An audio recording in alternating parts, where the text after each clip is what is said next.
All right, hello, everybody. I had to turn on my microphone. It is working. It is actually working. It is actually picking up my voice and broadcasting it to you, which is big for me. It's big. Hello, Rahara. Hello, Cannon Frauder. Thank you for the work and lurk. Hello, Kadachi, my dear. Hello, Our Lady. Today is a very special day.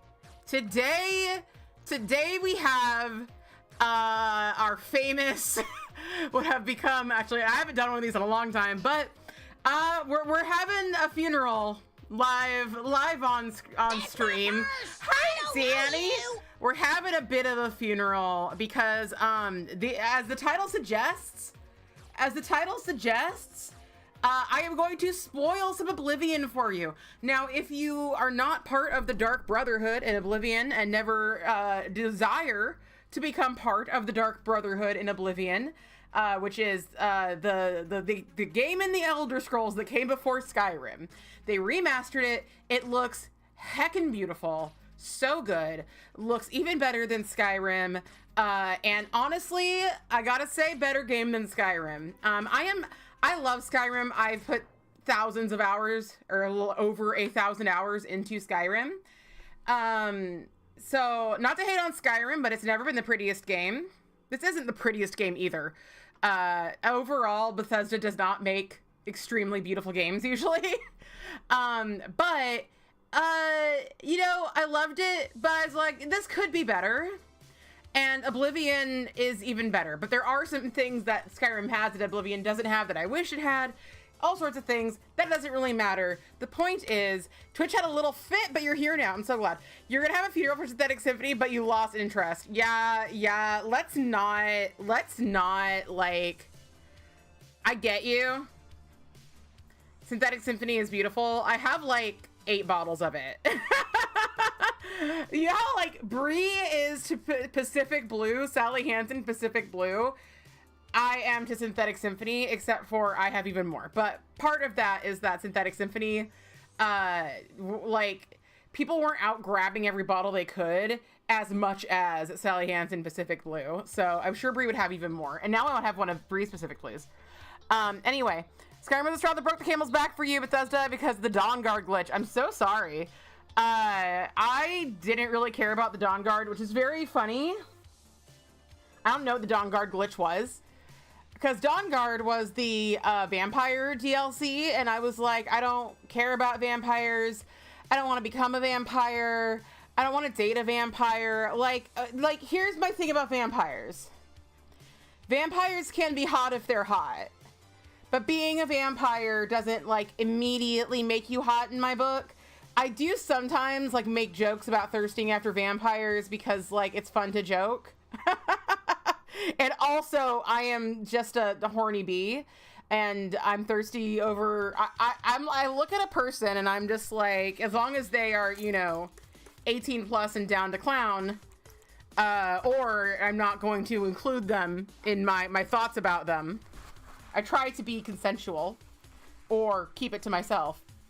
And I just go, like, how could I be horny about this person? I like this person, but I could be horny about them. I don't actually do it with everybody, but often with fictional characters, I do. Or if somebody's like, this person's hot, I'm gonna be like, let me try to get there with you. Let me try to get there with you. Let me get on your level. Hello, Smadazzles. The glitch is that the last 5% of the story breaks you, basically lose the entire game progress. That sucks balls. You're also work lurking today, giving the kids as much time as possible to finish your class. Giving the kids, oh, I see. You're like having them do their worky work, and you just sit there and answer questions. I'm so glad that you're not like one of those teachers that's just like, no, you fail. Like, at some point, I do think that is kind of a thing you need to do, but good on you. Today is the last day of school. I need to drink this, but I have a glossy gloss on. That is a very extreme reaction, Rahara. I am not there with Bethesda. Bethesda is honestly, like, Bethesda has been shit, and I'm sure there's a lot of things that I don't even know about that are shit, because everything's shit. But when I pick up a Bethesda game, I'm like, I at least think that somebody who cared about this touched it. I mean, obviously, like, I do think that there are many people involved in, say, Dragon Age the Veilguard who cared about the stuff, but, like, that was a whole other thing. But yeah, so I have been enjoying Oblivion. The glitches have been pretty funny, but what I will say that is Oblivion's absolute saving grace, it does crash more than I would like it to. Not like an unplayable amount, more than I would like it to, but their autosave game is so fucking on point. I have not, like, been in a situation where I was like, fuck, I have lost like 8 hours of gameplay here. I mean, I haven't sat down, I don't think, to play it for 8 straight hours. I ain't that bitch anymore. But, you know, sometimes you're playing and you're like, that's it. I mean, you obviously, Raharu, you got there. That's fucking it. But I never got that. I've not gotten there, even remotely there. It's just been like, oh, this fight I have to redo or something like that. Your point is 4 p.m. today. Yeah, you could only give them so much, Danny. You could only give them so much. I helped my sister set up for not homecoming, open house. It was very fun. She had this cave painting wall because her kids did like cave paintings. Where's my phone? Because I want to show you the best cave painting. I saw it and I was like, this cave painting is to die for. Here it is. Let me send it to myself, then I'll show it to you. So I'm also gonna need to be all up in this business. I don't know what word I said there. To show you all some screenshots from the game. But let me show you. So you know that cave, I think it's in France, and there's like a bowl on the wall. Shep is fantastic. I also want to show you something about that. Shep did have a UTI on, was it Friday? No, Friday. It was like Monday. I don't know. On one of the days this week, on a day, I was just chilling and I saw that Shepard was like going around and like trying to pee on things, and Neko is a peer. Neko is a menace. Not to be sexist, but boy cats suck when it comes to peeing, or they rule when it comes to peeing, and they pee on everything. But no, it's like, I don't, I know that some of my habits leads to his issues, but the point is that Shepard's a perfect angel. As you all know, Shepard's a perfect angel. So I was like, something is wrong here. And so I followed her to the actual litter box and saw she'd only peed a little bit. And I was like, this is a UTI. She's like, I gotta pee, but I can't pee, but I gotta pee, but I can't pee. So I took her into the vet and they were like, she's not really the right age to have a UTI. And I was like, well, she do seem to have one. And the vet was like, she is standing like she has one. And then she was like, wouldn't you know it? She has one. I am like the queen of like, you shouldn't be going through this at this age. When I was like 9, I got, my sister and I got shingles. I was like 9, she was like 13, and we got shingles. And the doctor was like, there's no way they have shingles. They're 9 and 13. And my mom was like, I think they have shingles. And then they ran some tests. They were like, they have shingles. Very interesting. So yeah, Shepard's like too old and too young to have UTIs normally. So anyway, they ran some tests. As always, they were so impressed by how incredibly wonderful she was, because she is the best little medicine taker, the best little vet goer. I had chicken pox. That was the thing, is that my mom was like, they have chicken pox again, but they'd never had chicken pox. And the only thing I think this could be would be shingles, because they got the chicken pox. That they have done it. They have been there, done that, got the chicken pox. and now they be poxing again. How could this be? So the doctors are like, no, maybe they didn't get chicken pox. Maybe they didn't get chicken pox and you're just crazy, lady. And she was like, no, pretty sure they got chicken pox. Repoxinated. Yeah, repox. The freaking, I want to say, it's not, the word's not genetic. I mean, the word repo, the genetic opera is a thing. We should watch that sometime. Repox, the viral opera. Hello, Jadoob. You got excused from jury duty. Fuck yeah. I really believe and love. Jury duty is a duty that we should take seriously. But the last time I was almost selected for jury duty, I thought, yeah, duty's pretty funny. You're right. I had the worst time ever. It was like a sexual harassment case, and they kept asking us these really invasive questions. And then at one point I was like, I don't want to answer that publicly.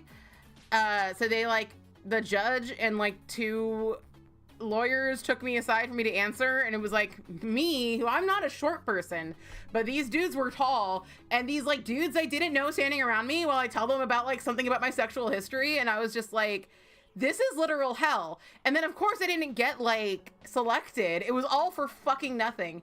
But I think at the time they were like, can you fairly judge this? And I'm like, yeah, I can. And I think next time, if they're like, this is a sexual case, I'll be like, regardless of whether or not I think I can fairly judge it, like, I don't wanna, this isn't worth it. Find somebody else who can fairly judge this. By the way, I'm wearing a red lip stain, and I know it's the wrong team for vampire times. I am wearing Team Jacob over it from the Twilight collection. This beautiful black gloss, which is a really nice touch over another lip color, in my opinion. So yeah, it fucking sucked. My friend, oh my God, I didn't talk about this last time. My friend did jury duty. Holy shit. My friend did jury duty. And like, this was like jury duty for Orange County man, Orange County, California man, in a way that like, this is such an Orange County kind of case. The way that like you might see a Florida man scenario. It was just like, oh my God, I have to tell you about it. Same here, sexual assault case. I tried to make it about his ethnicity, and I finally just said, yeah, no, my bias here is gender. Yeah, I am a bit like, I am willing to believe, I am willing to give somebody you deserve your day in court.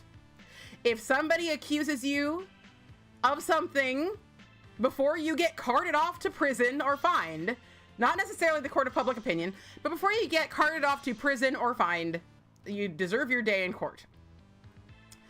But I am a bit biased. I am a bit biased, although that doesn't mean I don't think that, you know, and anybody of any gender can sexually harass or sexually assault. But I do gotta say, it's usually one kind of person with one kind of gender. That is just factually the case. So yeah.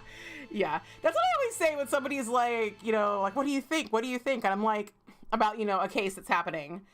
And like, sometimes I'll have ideas about what I think, but I'll be like, they deserve their day in court. I'm not the jury. I'm not Judge Judy and executioner. They deserve the day in court. Go for it. But anyway, point is, my friend was on a jury, and I should post the I should pick up the thing and I should post it in the Discord, the place where I post things. And it was for this doctor who was like illegally prescribing opiates.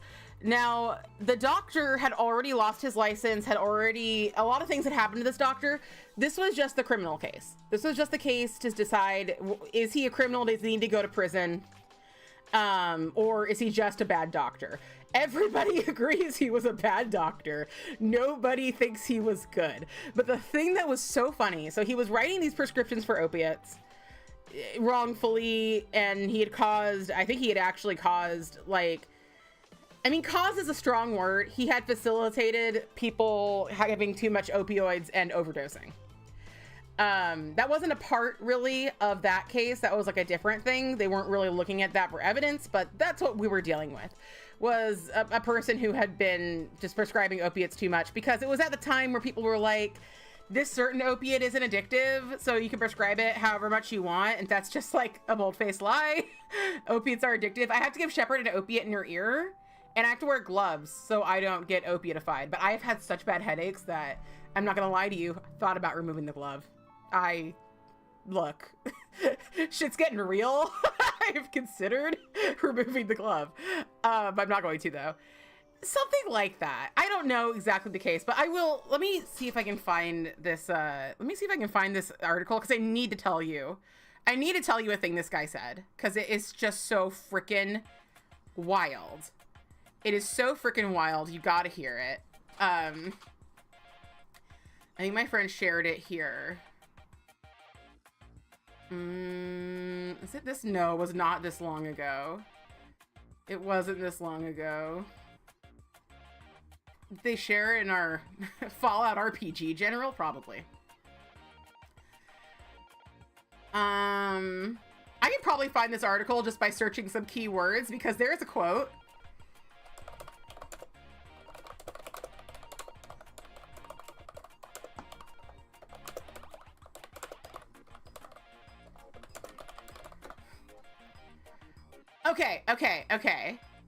Okay, I found it.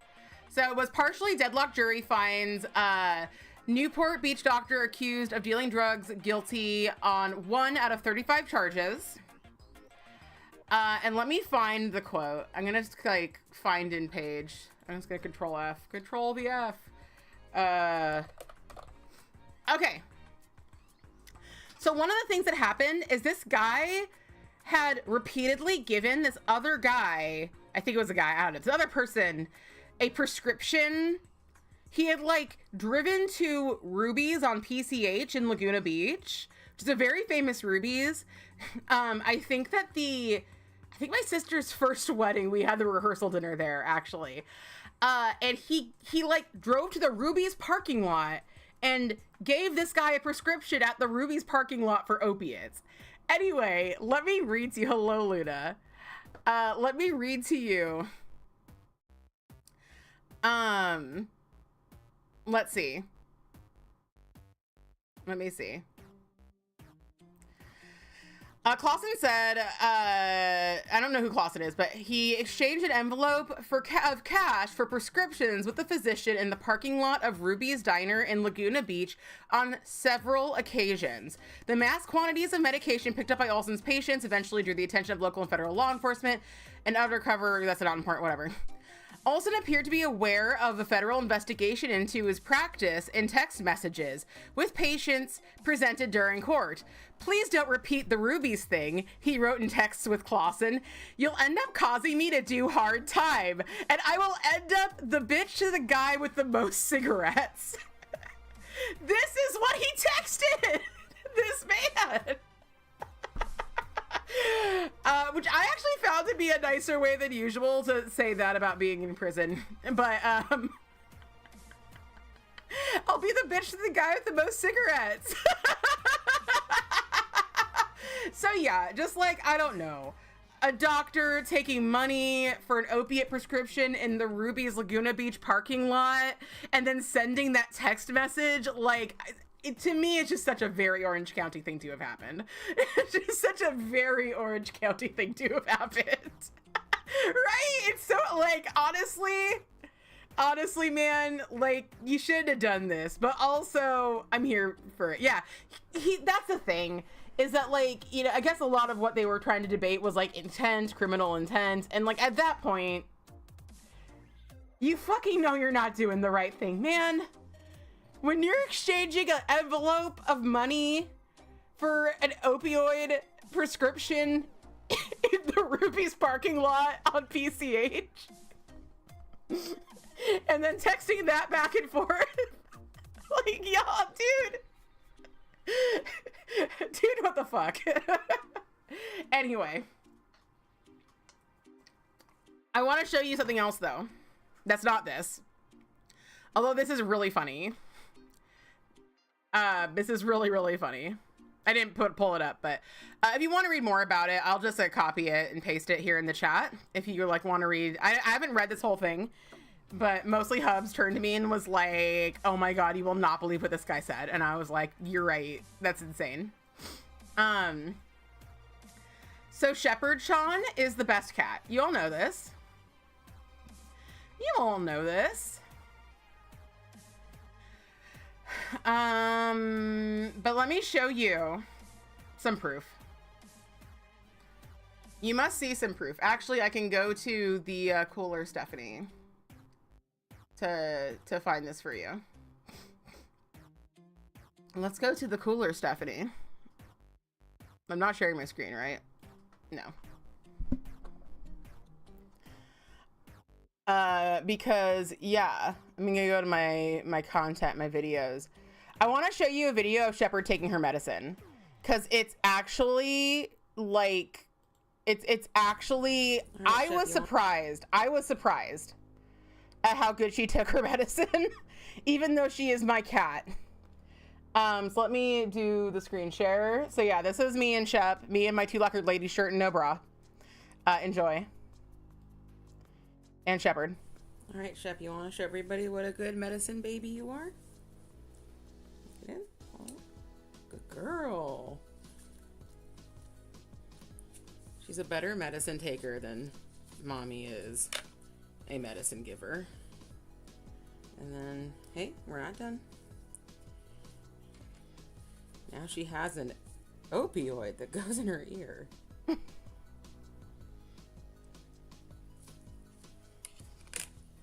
What will they think of next?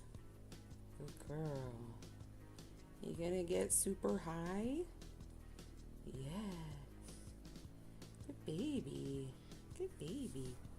All right. Good job. Good job. Yeah. So if you ever want to know who the best little baby is in the world ever, it's my cat. It's my cat Shepherd. When I'm like, my cats are so good at the vet, that's what I'm talking about. That's what I'm talking about. She was just so happy to be there. She was just like, I am here. I am potentially queer. Probably not. I don't know. I don't think she's anything.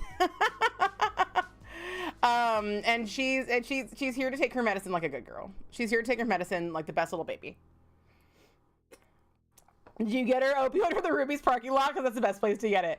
I wish I had. It'd been really funny if there was a Ruby's in the same like strip mall shopping center. I don't know if it technically was a strip mall. It probably was.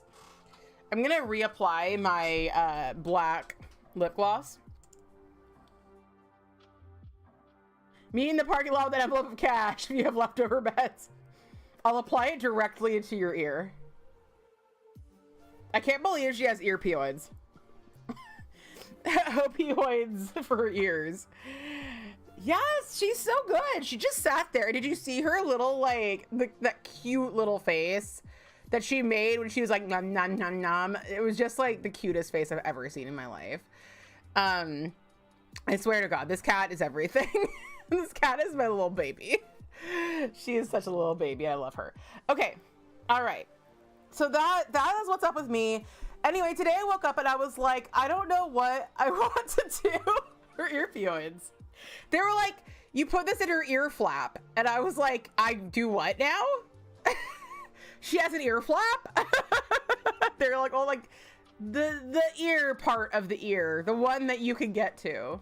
You put it there. And I was like, well, yeah, flaps. Oh my God. I want to show you one more thing, because it just cracked me up. Tumblr is a wretched hive of scum and villainy and also my home. And it is crazy what people will get mad about there and will act like it's totally normal to be mad about.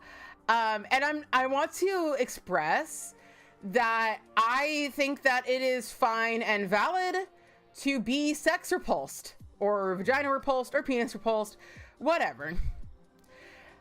And there are certain words that people might use that if you learn what they mean, it is not their fault for showing them to you. or just having them in your general vicinity.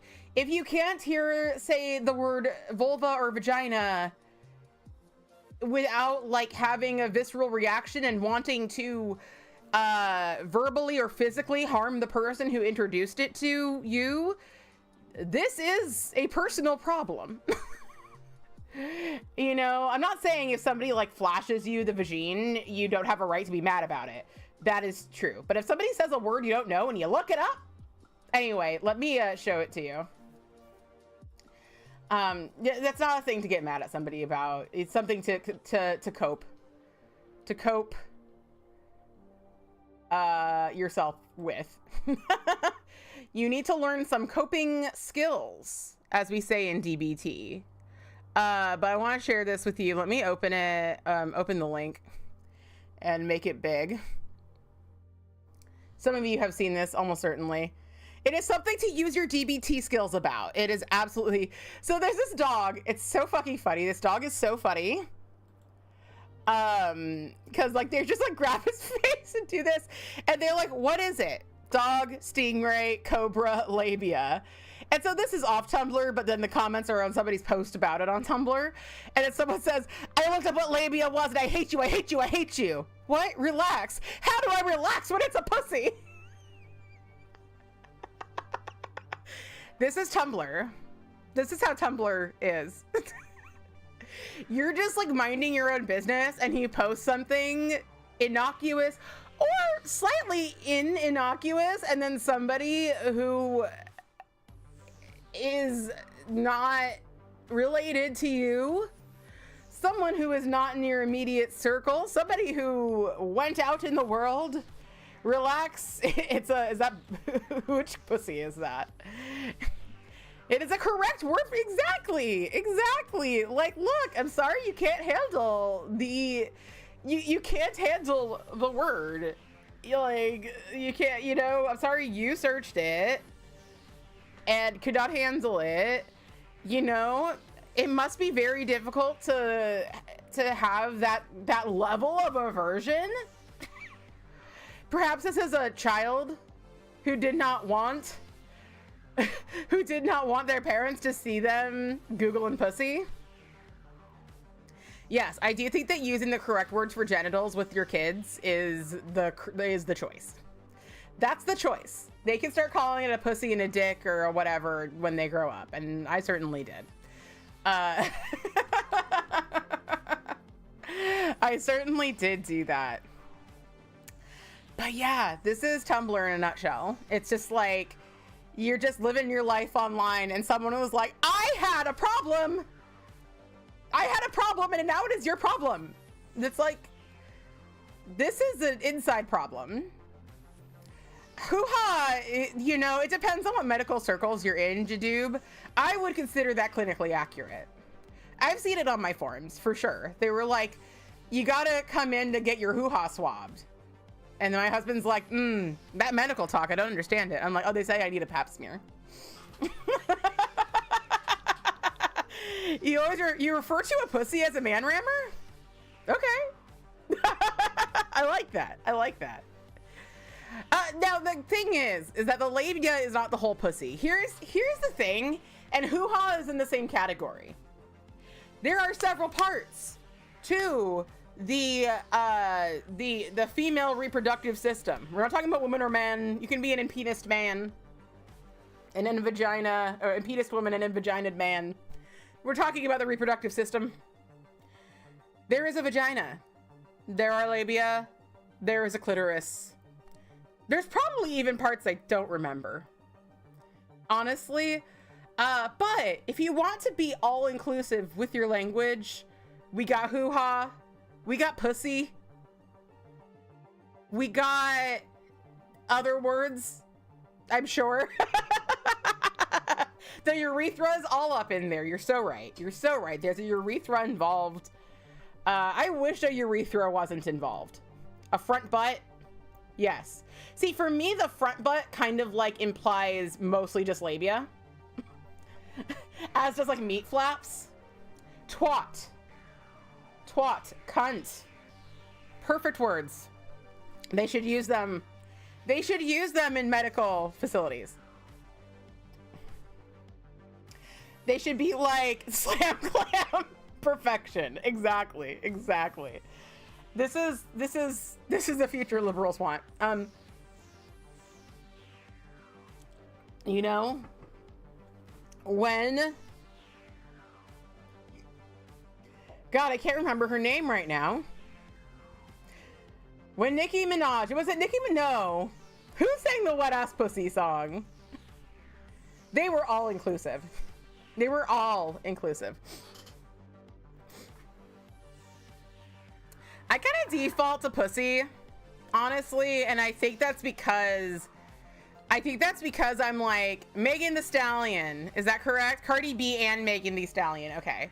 It takes a Cardi B and a Megan Thee Stallion to make one Nicki Minaj in my book. So I'm thinking about Anaconda, which is also an epic. I fucking love Anaconda. That song's great. Anyway, I need to blow my nose. We got to get to my nail art, and I have to tell you, I have done all of this just to tell you about my boyfriendo. One sec.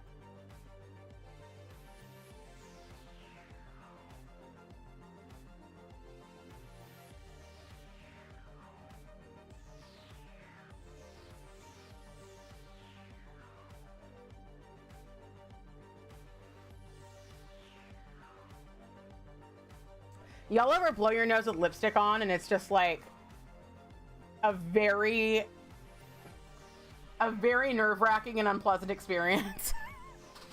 You're like, I need to blow my nose. Am I going to completely ruin my lipstick? Or am I going to have boogers on my perfectly preserved lipstick? It's like, what's gonna happen here?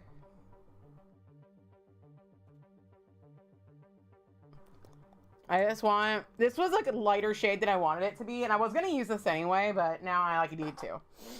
Anyway. Let's, no, oh no, that stupid, I need to get that magnet. Remember that magnet I used like a million years ago that was like so strong that like I had to put it away because I was scared of it? I need to give it back to my friend because it's still here, and it really makes me nervous.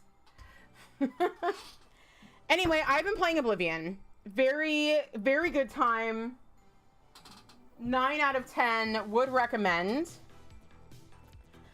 And when I play an Elder Scrolls game, which I've only played Skyrim other than Oblivion, so when I play Skyrim, my favorite quest line is the Dark Brotherhood quest line. Now, back when I started playing Skyrim, it was pretty early in my game playing career. So I started off as being somebody who was very much a goody two-shoes, very much like I am IRL. Believe it or not, I have morals and values. and I stick to those morals and values. And one of them that I hold very dear is not murdering. Murdering is one of those things that if you're like, hey, do you want to go to the Ruby's parking lot and do some murder? I'm like, nah, man. I might even tell somebody that you've done it. You know, fuck the police and ACAB, but if you're murdering out there for fun, or even revenge, there's a chance I may tell the police. There's a chance I might do that. Hello, Carolyn, hello. But the thing is that I played so much Skyrim, and I played so much Fallout, and I started, yeah, good to, you might, Danny. Might. There are times. There are times. You know, if it's that time of the month, I forgive you. No, that's not true. Where the fuck are my shrimpies? I think I lost them last time, too. Or rather, did not have them. Oh, are my shrimpies in my little thing that I brought from downstairs? No. There's that one file I've been looking for, though. I guess I'm just gonna do, like, loose. Maybe. Isn't invited in the murder socials no more. Look, you know, sometimes you've got to stick to your values. Sometimes. You know, that's part of DBT. DBT is like knowing your values, you know, doing things in line with your values. Things like that. And And so I was like, you know what? I don't actually believe in murder, so maybe I'll stop enabling murder. No. Anyway, point is that I got bored in these games, and I was like, well, it is just a game. Perhaps I will, like, change up how I do in this game. And so now when I play a Bethesda game, I have a rule. And the rule is, if you tell me to do something, I'll do it. That's the rule. If you tell me to just, like, do anything, I'm gonna do it. And so that's how I live my Bethesda life. I want to turn down my music. Hopefully it won't be too soft for y'all. But like, it's a little too loud for me. We can have one, just know to heck you're at the sock hops. Look, now my other value is always being invited. So now I'm stuck in the middle here. I'm stuck in the middle about my values. Anyway, the point is that I was like, no matter what you throw at me, I'm just gonna fucking do it. So I did it. And this little kid did like the Black Sacrament, which is what you do to get like the Dark Brotherhood to come and kill somebody for you. You get like a dead body and a like you get like bones and a human heart and some nightshade and I think a certain kind of book and maybe a dagger. And then you say, sweet mother, send your child unto me, for the sins of the unworthy must be bathed in blood and fear. I think that's the rhyme or the saying. Does it mean you murder the boyfriend because that guy asked you to? Maybe. Careful stuff at Slippery Slope. First you're murdering gals in video game. Next thing you know, they're going missing at the local Ren Fair. Well, you know, my friend worked at the Ren Fair recently, and I have to say, she has a beautiful neck. It would be even more beautiful bathed in blood. I am telling you the story. Don't jump to the to the ending. But you can probably see where it's going, Luna. You can probably see where it's going. So, anyway, in Skyrim, you find a little boy who's done the Black Sacrament because he hates this old lady who runs the orphanage. And so I was like, fine, little boy, I'm in the Dark Brotherhood now. Me. I'm gonna go murder an old lady for you. So I went and murdered the old lady, and it was pretty funny because all the kids were really excited when I murdered this old lady. She was called, like, you know, Greta the Cruel or something. She wasn't like Greta and the boy. She was like evil old lady Greta. That's what they thought when they made her, even though they made Skyrim before. Even though they made Skyrim before they made the boy. That's what they were thinking. I don't even think her name was Greta. I think it was something else. Blood and beer sounds very Viking. Well, Skyrim, I mean, okay. Like, Skyrim is pretty Viking, but the Dark Brotherhood is not original to Skyrim. It's original to the Elder Scrolls, but Skyrim is the only Viking part of the Elder Scrolls. Anyway, so I did that, and then I became part of the Dark Brotherhood, and this was in Skyrim, not Oblivion, and I was like, this is the best quest line. This is the best quest line that has ever quested, ever, and I love everybody here. Unfortunately, a lot of the people in that part die. Some of them stay alive. And it's like great because you go there and everybody's calling you their sister, and they're like, oh, my dear sister, it's so wonderful to see you, and whatever. And like, it really felt like I was part of something. Everything else felt like the characters were like a little more one-dimensional and stuff, but like, I really felt like the Dark Brotherhood was like super crafted with care, and it really made me feel like I was really a part of something. And so from then on, I was like, Dark Brotherhood all the way, hail Sithis. So there is a mythology. There's a lot of gods and like demigods and different kinds of gods in the Elder Scrolls. So the god that we worship is Sithis, the god of death. And I'm not the foremost expert on the mythology, but I know basically Sithis came to the Night Mother and begat 3 children with her. And that was the beginning of the Dark Brotherhood. That's why we are the children of the Night Mother. That's why we're brothers and sisters. We're a brotherhood. And so that was that. And we don't know who the Night Mother was, but the Night Mother does still speak to the Speaker or the Black Hand and tells the Black Hand what they must do. And when people do the Black Sacrament, it goes directly to the Night Mother. Night Mother relays it to the Black Hand. Black Hand relays it to the other brothers or sisters who need to go carry out that assassination. That's what we do. We get $500 per assassination, which I think 500 gold. You can't even buy a house with 500 gold, and I feel like if you're murdering someone, I don't know, you should be getting paid better. But it's not about the money. They are middle management gods, yes. It's not about the money. So anyway, Hail Sithis, all that jazz. So that happens in Skyrim, and I'm like, I love the Dark Brotherhood. I guess I can start doing the base coat. I don't know exactly what I think I have an idea. I think I'm going to do a Skittle, actually, for this. So I'm just going to start, like, basing, just, like, doing the stuff to, like, start. And then we're going to pick, exactly what we want to do. So anyway, start Oblivion, and I'm like, okay, I definitely want to join the Dark Brotherhood. Now, Oblivion's a bit different. Oblivion, you have to murder somebody in cold blood, and then the Black Hand visits you. And he's like, hey, do you want to join the Dark Brotherhood? I'm actually going to do a little cuticle cleanup. He's like, hey, you want to join the Dark Brotherhood because you're like a cold-blooded killer and whatever. And I was like, I don't know who I'm going to murder. Because, like, I don't usually... So many teachers had to pick up night jobs as an assassin. It's so true. It's so true. And it doesn't even pay that well either. You go to school, you learn two things. To teach and to murder. Neither of them pay as much as they're supposed to. And what are you supposed to do about it? They're both passion jobs, you know?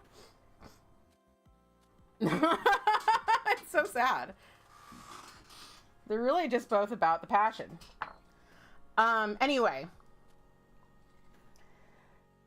So I was like, who am I gonna murder? And then I was on the road. And there was an invisible person fighting a non-invisible person. And I was like, oh, two bad guys. I will fight these bad guys. Because that one's invisible. And you're not invisible unless you're a bad guy. That's my motto. Is you're not invisible unless you're a bad guy. But then, oh no. Everybody in the town was invisible because there was a curse on it. And I had actually just murdered this guy. I considered going back in time and unmurdering him. But then I was like, I did need to murder someone. I did actually need to murder someone. So what if I left him murdered? What if I just accepted this? And I wasn't caught, and the town considered me a hero because I lifted the curse, and nobody knew anything. Nobody was any the wiser. So I go to sleep. This guy, Lucien Lachance, comes and is like, would you like to join the Dark Brotherhood? I am the Black Hand. Go to here. Exactly. Need to murder sus. We're joining the Dark Brotherhood, Cannon Frauder, for Christ's sakes. Yep, got away with it. And I was like, well, Lucien, you're weird. This guy coming to you in the night is actually like a big meme in the Elder Scrolls circles. Because the old Oblivion was very funny to look at. It was not a very good looking game. And it looked pretty funny. He still looks somewhat funny. Hello, Holly. Hello. Doctors are just reverse engineering assassinations. You're so right, and you should say it. So anyway, I was like, yes, I will visit my brethren, my sistren and my brethren, my siblings in the Dark Brotherhood. And they were in, like, my favorite city. It's called Cheydinhal, and it's all purple and white and beautiful. There's morning glory everywhere. I love it. It's, like, the most beautiful city. And so I already knew I wanted a house there and stuff. I ended up getting a house in every city, but I'll tell you why later. So I go down and I meet my brothers and sisters, and I find the person, my first quest giver, and he is this vampire named Vicente. And I first see him and I'm like, oh, he doesn't look very good. I have a picture of him. Let me bring up a picture. I shared it in the video games not safe for work channel, my friend's Discord. And they were like, it's a no from me, dog. And I was basically like, your booze mean nothing to me. I know it makes you horny.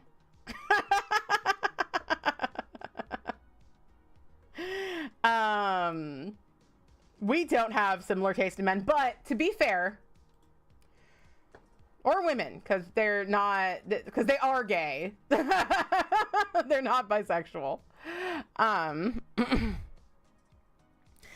very 1% of me? Well, what do you mean? What do you mean? Anyway, this guy comes up to me, and I was just kind of like, oh, he looks like a thing. The house in every city, yeah. I am very wealthy. I am very wealthy in Oblivion, and my secret was to go to hell a lot and kill a lot of Hellions. And Skyrim, you just read the Dark Brotherhood lair to get the shout out of there. Ah, I see. Well, that would have been my way, except for, like I said, I got bored because I played like 1,000 hours of Skyrim, and then I finally figured out what Skyrim was about. It was about the Dark Brotherhood. I'm like, I see. Skyrim is actually what Skyrim is about. Sucks balls.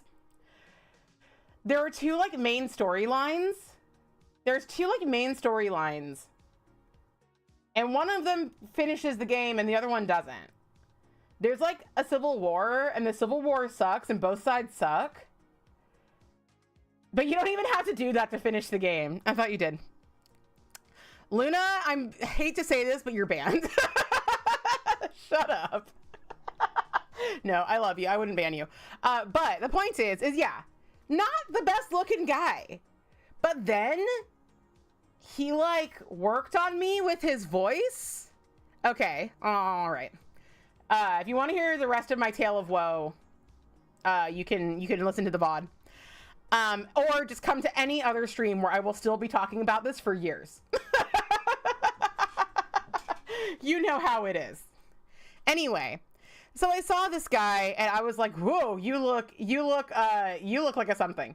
And then he was like, oh yes, like, don't mind, you know, like I know that I'm like basically like hard to look at, but like I'm not going to attack you because like I guess we're like supposed to. I might even be able to like find meeting Lucy and LaChance.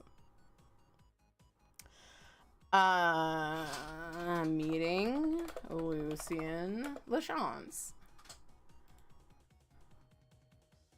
Not Lucian LaChance, sorry. This is Vicente. Meeting Vicente. Why? I was calling him Lucian. That's not who it is. Vicente. Valtieri. Valtieri, ex-reader, yes. Ha! He does lose his hair. He does lose his hair a lot. I don't know why, but he does lose his hair a lot. Yeah, new fixation. There is a glitch. Here you are. So good to finally meet you. Warmest greetings to you. I trust you've already spoken with Ochiva. I am Vicente Valtieri. I provide assignments for all new family members. Please do not let my appearance unnerve you. The needs and tenets of the Dark Brotherhood come before my own needs as a vampire. Now, if you're ready to get to work, I can provide you with your first contract. He looks at you like Golem and John Malkovich had a baby. Y'all, you suck. You clearly have no taste. No, I'm sorry. None of you suck, unless you want to. I suck sometimes. I actually suck a lot. But that's really between me and Husbando. But the point is he was like, don't let my looks unnerve you. And I was like, I will try. He did say it was a bad thing. Okay, thank you. All right. If that's your thing, then yeah.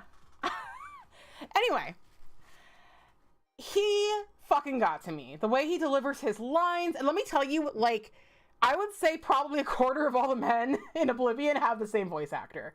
They, like, I think they just assign one person as the voice actor for every single person for that race and gender. Like, Linda Carter, I believe, is every single female Nord. Thank you. Let me play for you Let me play for you what he says to me when I'm walking around. I got to 70% affinity with him really fast. I didn't even realize I had. And I decided to try to play like the persuasion game. There's like a persuasion mini game. I decided to try to play that with him. And it was like, bitch, you can't. Because he fucking loves you. You can't persuade him anymore. He's persuaded. Tell him anything. He has been persuaded.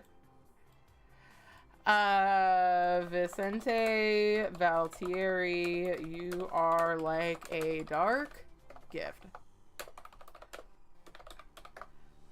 Now that we call Kai's an efficiency for the entertainment industry. What actor? 50 roles.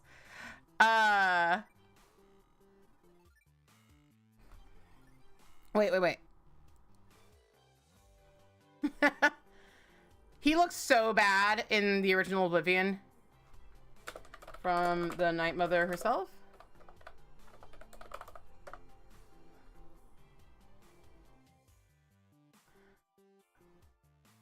Okay, let me just play this voice line.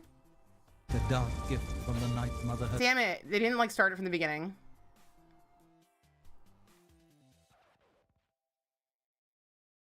Anyway, he says you were like a dark gift from the Night Mother herself. And he's like, you are like a dark gift from the Night Mother herself. Please tell me how I can help. So yeah, the point is that he fucking got in there. And I was like, and he was like, perhaps I will give you my dark gift. And I'm like, you know what? I'm not usually into being a vampire in these games, because it adds a bunch of rules you have to follow, and it adds a bunch of like complexity to the game that I'm not really looking for. However, I can't marry anybody in this game. I can't marry you. This is the one way we, as he says, can be of one blood. This is the one way. Yeah, right? Like, if you're walking around and every time this dude sees you, he's like, you are literally a gift from the gods, and I would do anything for you. Dude, you got me. You got me, okay? Like, you got me. So yeah, I finished his quest that he gives, and then at the end, he's like, I made you an offer before, and I'm ready now to, like, come... Yeah, it's a nice ego boost.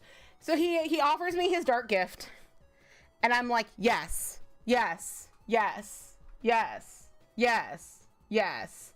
And I'm sitting there like, I'm like sitting over on the couch, like hopping around in the game. And Hubs is like, what's up? And I'm like, he's going to give me his dark gift. He's going to give it to me. Let me show you. So I had to go find a bed in the sanctuary, and he was going to come and in the night, he's like, you won't even know I was there. And I'm like, what if I want to know you were there? Took a picture of the bed. I found a bed in the corner with a nice candle for our first night. It's unfortunately not his penis. Although, perhaps someday, the bards may tell stories about his penis. Who knows? So I took a picture of the bed. And then I went back, whatever. So anyway, point is, things are going wonderfully. We're very much in love in my head. And he is a fictional character, so that's all that matters. I go and I start doing quests for somebody else. She gives me this very beautiful dress called the Deceiver's Finery. I wear it to a party where I kill the guests one by one, and they're like, they're killing us one by one. Who could it be? Very, very fun. And then I get a call from Lucien Lachance, the guy, the speaker, the Black Hand. And they're like, oh, he has a quest for you. He has a quest for you. It's very big. Go get it. Go see the Black Hand. It's such an honor. And I'm like, okay, I'll go see the Black Hand. It's such an honor. Exactly. Fictional men. I love two things. Fictional men and real women. And my husband. Those are the things that I love.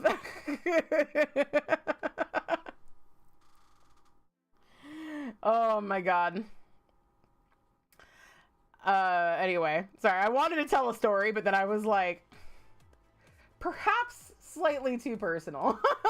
Perhaps slightly too personal. But anyway, the point is that I go to Lucien Lachance and he's like, there is a betrayer in the sanctuary, in your group of people. It's been happening since before you got there, so we know it's not you. But that means you've got to go murder everybody in the sanctuary as the purification rite. So that we know that we got everybody, so that there's no betrayers. And I was like, but here in the tenets of the Dark Brotherhood, it says thou shalt not kill your brethren. So what the fuck, man? And he's like, well, yeah, but like, that's not the case right now. Well, this is whatever. And it's true in the tenets before, don't kill your brothers and sisters. It's like, you must do whatever the top man on the totem pole tells you to do. You can't like disobey an order. Yeah, we're talking about Oblivion spoilers. We're talking about my boyfriend. I got a boyfriend, he's a vampire, and then our boss told me I had to kill him. And also everybody else. And I loved everybody else too, except for this one Khajiit who can suck my balls. He plays into the story as well, though, and it's a pretty funny way. But mostly, I was really sad. I was sad about, there's 3 particular ones who I loved. One of them was an Argonian, I forgot his name. The other one was a human, her name was Antoinetta Marie. I love Antoinetta. She is so, I was given a poison apple. I could kill somebody with a poison apple if I wanted to. And I wouldn't do that to Antoinetta because Antoinetta had such a hard life and I couldn't like poison her on food, you know, have her think she's like having a nice meal and then she's like gets poisoned. So I had to stab her. So not cool. This is a video game, by the way. If you're coming in and hearing me talk about stabbing people, it's a video game. What I'm talking about, they are not real people. They're just real to me. I don't like how you're saying loved cries. Okay, so here's what Jenny, by the way, is the name of my dark elf. Let me show you a picture of Jenny. Here she is in the sanctuary. There's Lucien without hair because he sometimes doesn't have hair, and saying his line. There's Jenny, my beautiful angry little baby.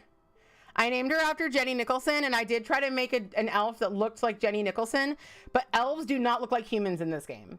So I was not able to fully commit to the bit, but I thought she'd like to be a wood elf. I just thought Jenny would like to be a wood elf. So I made her a wood elf and just tried to put together the rest. So that's Jenny. She's in her Deceiver's Finery. So funny picture you gossiping on that pink phone. So I just had to stab her. I just had to stab her. I had no choice. I didn't want to poison her food, you know? I loved her. I just had to stab her. Yeah, I know. Yeah. A lot. She bled a lot. No, I'm not going to clean it up. No. No. He told me not to go back. So why would I clean it up? Yeah, she's just going to be there. Do you want to go clean it up? We're just going to leave it. Schemer needs food anyway. There's a rat down in the thing. Okay, anyway, I love you. Bye. That was Nikki.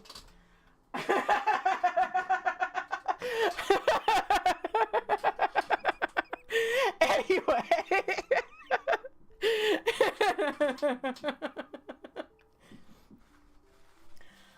Anyway, so here's what I did. Here's what Jenny did. Here's what our beautiful Jenny did. She's like, I need some space. The thing about most Bethesda games in general is that you'll get a quest and then you're allowed to go fuck off and do whatever else you want. There's no time limits. You just get to fuck off and do whatever. So I was like, I'm going to fuck off and do whatever. And while I was fucking off and doing whatever, I was doing some stuff for the Mages Guild. And they're like, there are some necromancers that are making black soul gems. And in Oblivion, you don't know what a black soul gem does. But in Skyrim, you do. In Skyrim, you know that they trap human souls. And then you use them to enchant weapons or to recharge enchanted weapons. And they're not good, but like Skyrim's kind of a backwater province. So a lot less things are like actively illegal out there. So like no one's really like checking to see if you're using a black soul gem or not. They like hate you because you're a mage in general. They're not like checking to see if you're using a black soul gem. So anyway, I'm like doing this quest, and then I'm thinking more on what I'm going to do, and I realized like they won't give me quests anymore. The people in the sanctuary, there's nothing I can do with them anymore. We can have some conversations, but there's nothing I can do with them anymore.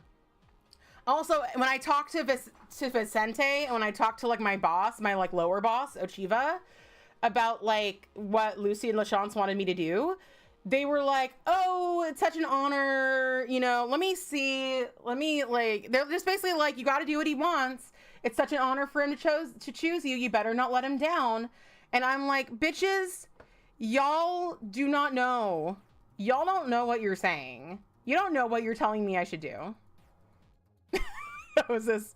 Start watching. I had no choice. I didn't want to poison her food, you know? I loved her. I just had to stab her. Yeah, I know. Yeah. A lot. She bled a lot. No, I'm not going to clean it up. No. I just said that to Nikki. Oh, that's amazing, Danny. Thank you so much. I'm going to copy that.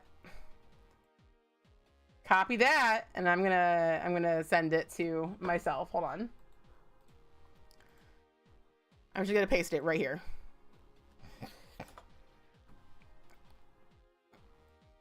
So anyway.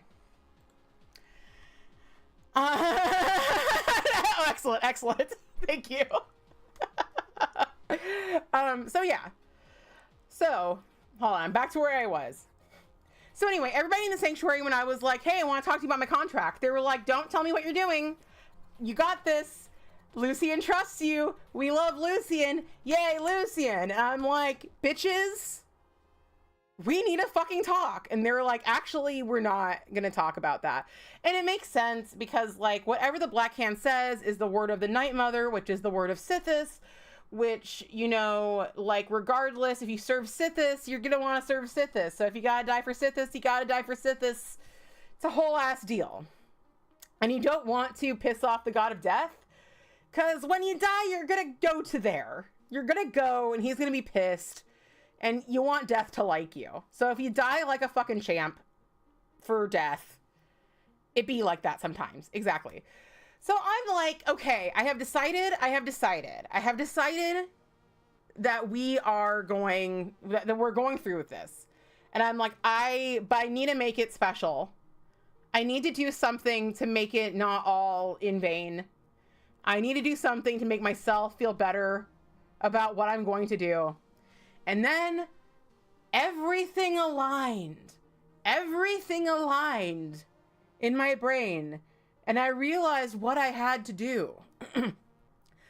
I realized that perhaps there would be a way to spend my eternity, my vampiric eternity, with Vicente, and also carry out the orders from the Night Mother.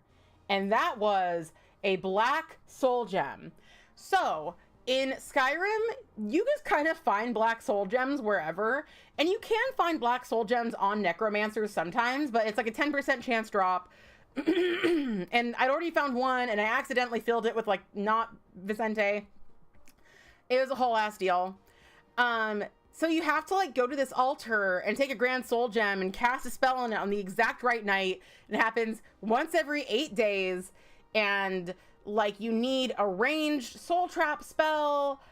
The point is, long story short, I went to this mountain, which was really close to our home in Cheydinhal.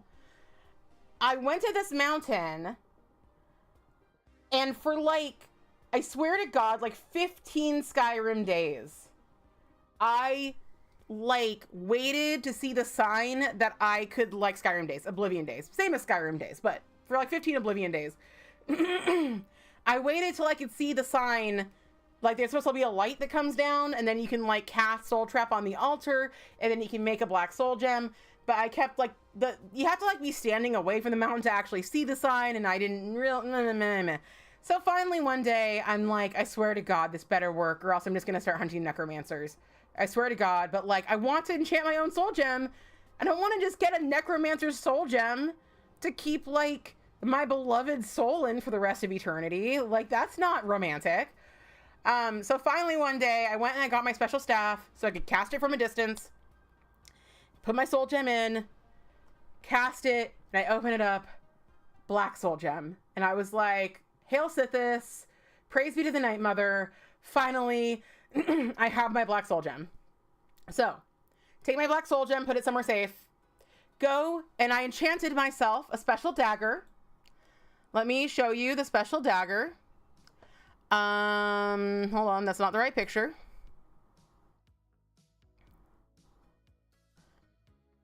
I will show you. I enchanted an ebony dagger and called it Till Death. It casts Soul Trap on strike and also does 15 points of fire damage for 3 seconds. Because he's a vampire, I wanted to make sure it was going to work. So I put on all of my stabbing garb. Right, Danny? Thank you. This was my wedding night. Okay. Not mine, actually, Jenny's. I already had my own wedding night. I've had 2, actually. Same person. Look how beautiful she is. She is a little vampiric looking. I'll give her that. So yeah, I named it Till Death. I got my soul gem. I wore my Deceiver's Finery because not only was it my fanciest outfit, but also I felt like, you know, I got it through a Dark Brotherhood quest, and I felt like, you know, the Deceiver's Finery, I've been deceiving. It all made sense. It all made sense. Here she is with her sacrificial dagger and her outfit. And I was like, I'm going to wait until my beloved is asleep, and he's going to be the first to go, so he really can't see it coming.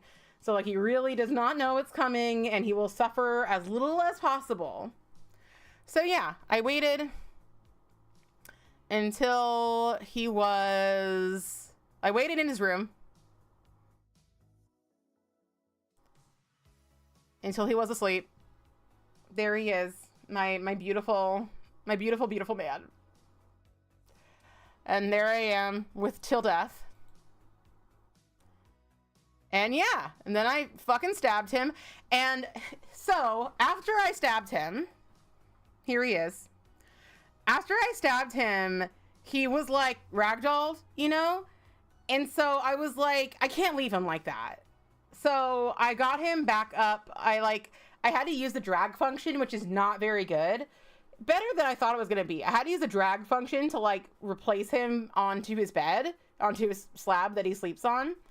And while I was doing that, this fucking Khajiit who I hate, I realized was standing there watching me. Saying nothing, just standing there watching me. And I only hate this Khajiit because he hates me. Every time he talks to me, he's like, I fucking hate you. And I'm like, wow, I really feel the brotherhood from you right now.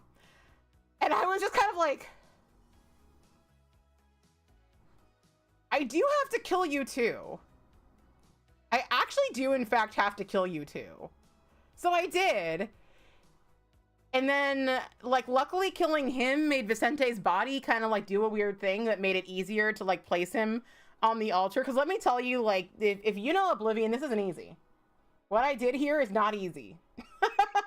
Getting Vicente to look peacefully laid on the altar.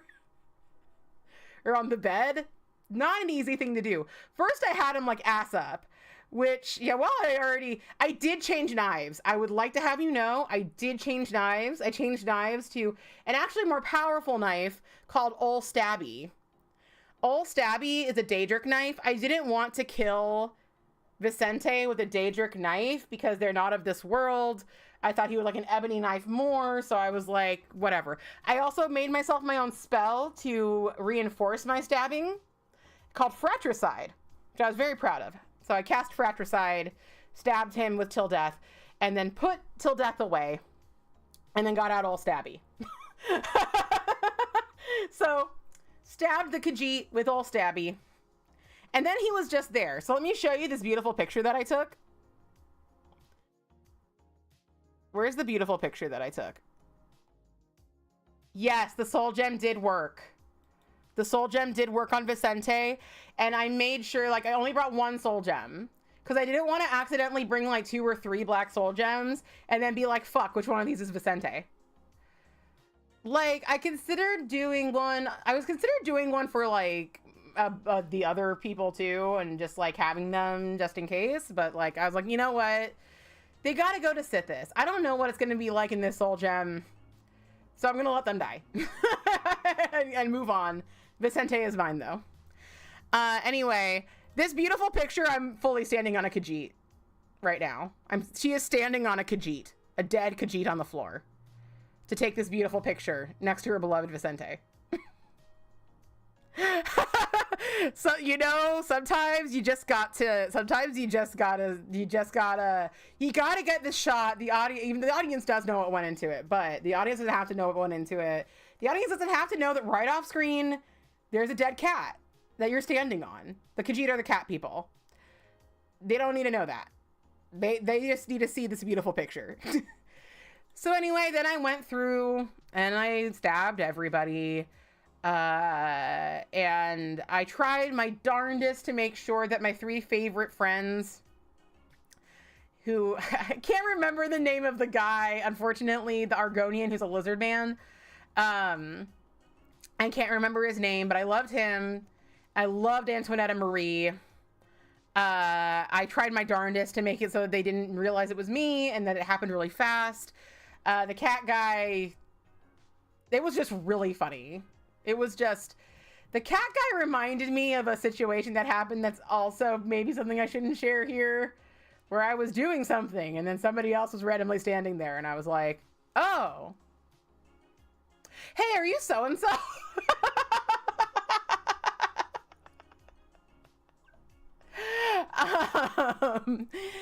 But yeah, that's what happened. So yeah, it really sucks, but I would like to show you all in our house in Cheydinhal. Now, I really wanted to get, Cheydinhal is covered in morning glory. Let me get y'all a picture of Cheydinhal. One sec. Thank you all for listening to my long ass story. I will get to my nails.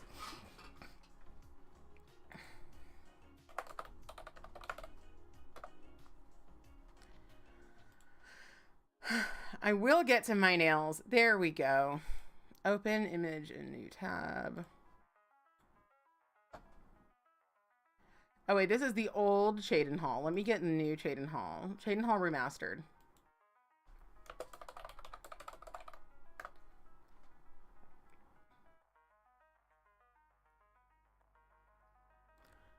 I want to find like a really nice picture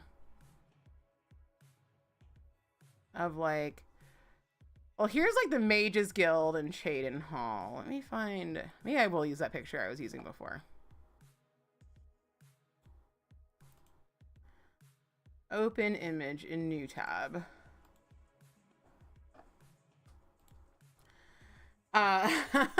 So yeah, here's Cheydinhal, and this picture doesn't really show it, but it has like a ton of like morning glory everywhere.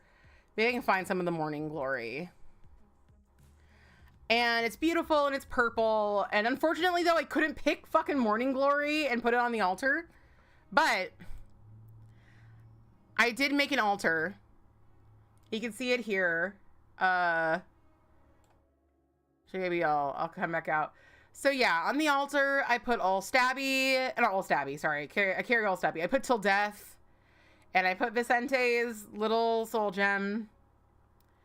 And we got candles. The candles were already there. That's why I chose this as the altar. And yeah, so this is where my love is for now. I don't think that there is a way to resurrect. However, his body's down in the sanctuary. His blood is on the dagger. His soul is in the gem. I think if you can resurrect somebody in the Elder Scrolls, I probably have a good chance. So I'm saying there's a chance. I did consider making a weapon out of Vicente. Hub said that a dagger called Do Us Part would be a good one. And I agree. And perhaps in the game I will. But I think in my headcanon we're going to resurrect him. You're just going to ask about resurrection. As far, you know, in the old Elder Scrolls games, they say that like there's like a time of year where like gods will resurrect people as like a gift. Thank you. It is what he would have wanted, you know? Yeah. So anyway, I only cried a little bit. I shed like one single fucking tear for Vicente, but like I did shed a single fucking tear. And I might even cry more. I like had to like walk away from the game after I did this. I was just like, I was so fucking heartbroken, but like I knew the Dark Brotherhood usually doesn't end well for the other people in the Dark Brotherhood at the time. So you shouldn't get too attached, and yeah, it really makes you want to get too attached. That's what the game is like. So today we're gonna celebrate Vicente and Jenny's love. And I think, well, let's first just let's just put on our base coat and let's have some more energy drink. I've been having mad headaches all week.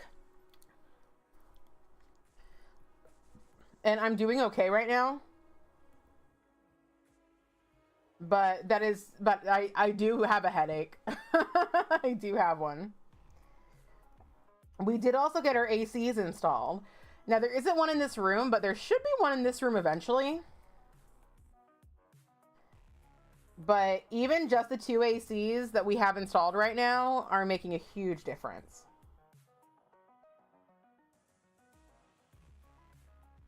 A really huge difference.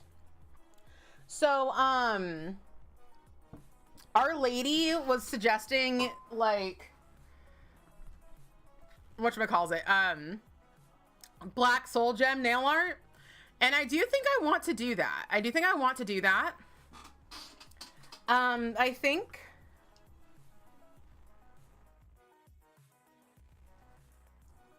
was like, I wanted to do some freehand.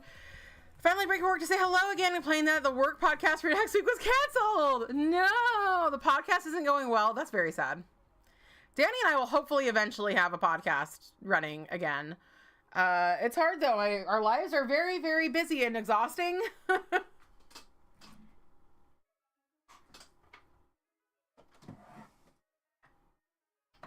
It is difficult.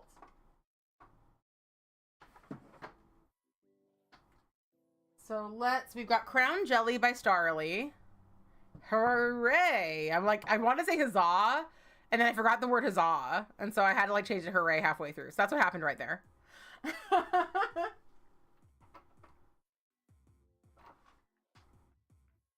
Let's see. Do I have Mystic Jelly? Like, one sec. I'm gonna walk across my room because I think I have Mystic Jelly over on the other side of my room.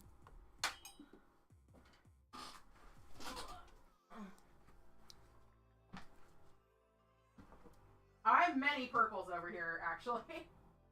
And one of them is Mystic Jelly.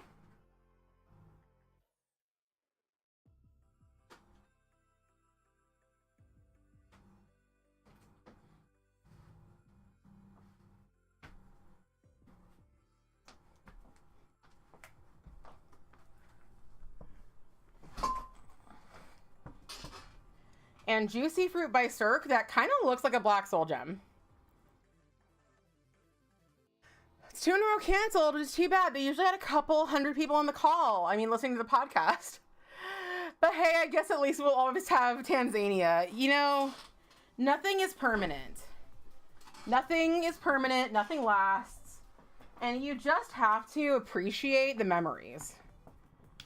And like, I know we're joking about the podcast, but honestly, I mean that. Like, if you can learn to treasure memories over actualities, not over actualities, but like, if you can learn to accept things for the way they are and treasure the memories you have made, I think that's really kind of a key to happiness. I have my font. So let's see. Like, okay. I have an idea. There came unto me a thought. I just want to think of if it's gonna, like, I want the nails to look beautiful. Mm. Okay, I have an idea. So we're going to need purple, we're going to need gold, we're going to need black. Is what we're going to need. So we have black. And let's get a really lovely gold metallic. And I want something a little more full coverage.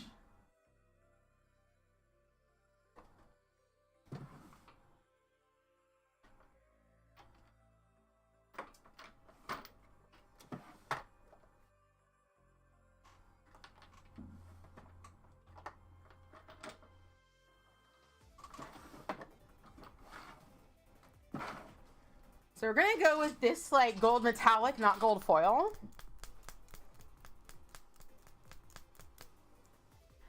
This is Orly Golden Record. We're not supporting Orly, but that's what I'm using.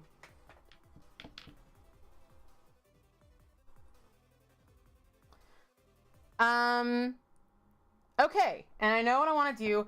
I'm gonna look at some gemstone nails really quickly. We can go to Instagram. I just kind of want to see, okay, the company is just so messed up. They did a boot camp for the techs a couple of weeks ago in Vegas, and the company posted a picture of it saying it went a great time they had in Florida. And says you technically shouldn't have gotten the link to the pics because you're an admin. You can't really say anything to point out the error, and no one else has said anything either. It's very bizarre. Oh my god, look at this picture from Mooncat. So cute. So cute.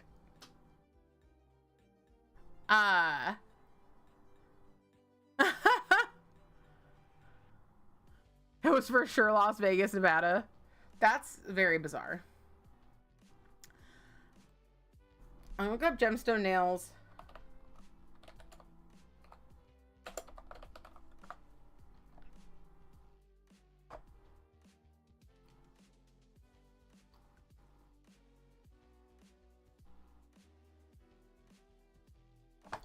I can screen share this.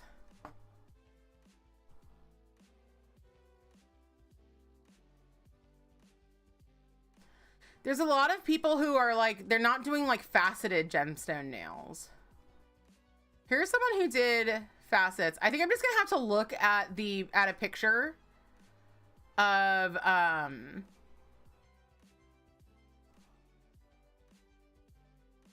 black soul gem, which I have.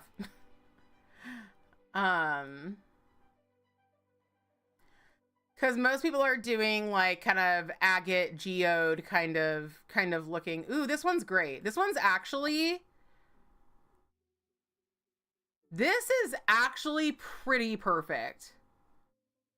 This scenario here. Okay. I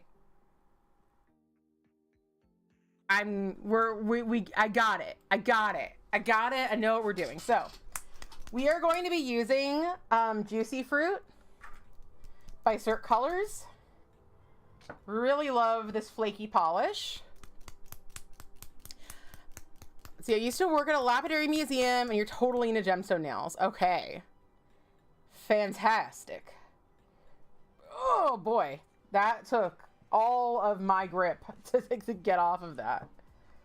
Okay, so we're gonna start with just like a full mani of Juicy Fruit.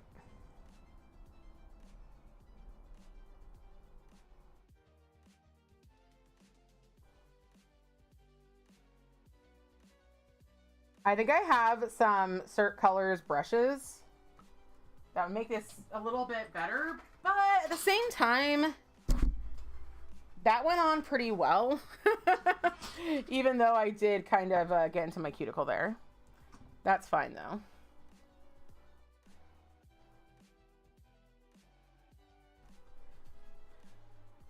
I might have to do a few different nail ideas. I also came up with an idea for a For a piece of art that I either want to create or want to commission, I have found an artist that I would like to commission to do it. But she's very in demand. And the last time I commissioned a piece of art cost about $450. And I think that this artist, and at this time, which is several years later, this other artist, I think they're going to be more expensive. But I told the idea to my husband. I was like, I think that this would be a really cool piece of art. And he was like, yeah, that sounds incredible. You should get it. And we've actually been following this one mini maker, the one that made Eros, my Eros model. And for like $300 or something, you can commission them to make you a model. And we might ask them to make this scene into a model for me to paint. Basically, the concept is that I keep calling him Lucian.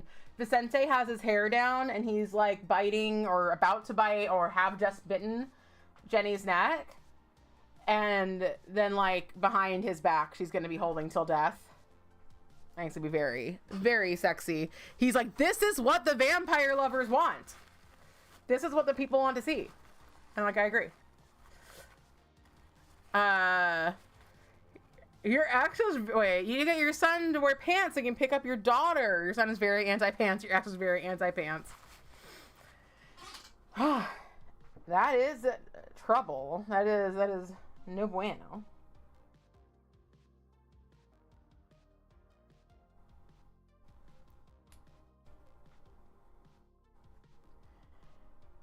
I'm actually like, I feel like a rare person who like, I really don't care if people see me naked. I'm like, fine. I will show off any part of my body for any reason. But I really prefer wearing clothes all the time.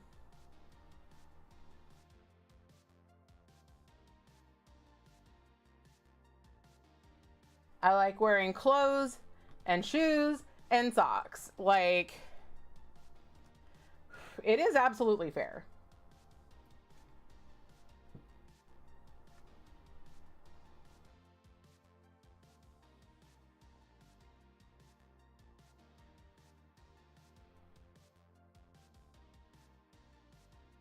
I think it's just because I have like, well, one thing, I like my feet to stay clean and I like them to stay not sweaty.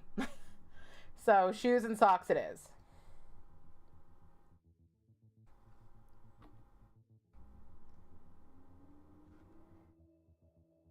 And when they are out, I like them to not be stinky. So shoes and socks it is. And the rest of me, I am very voluptuous. And if I don't keep my body, like, if I don't keep all of my curves, like, held in, they can actually start to hurt.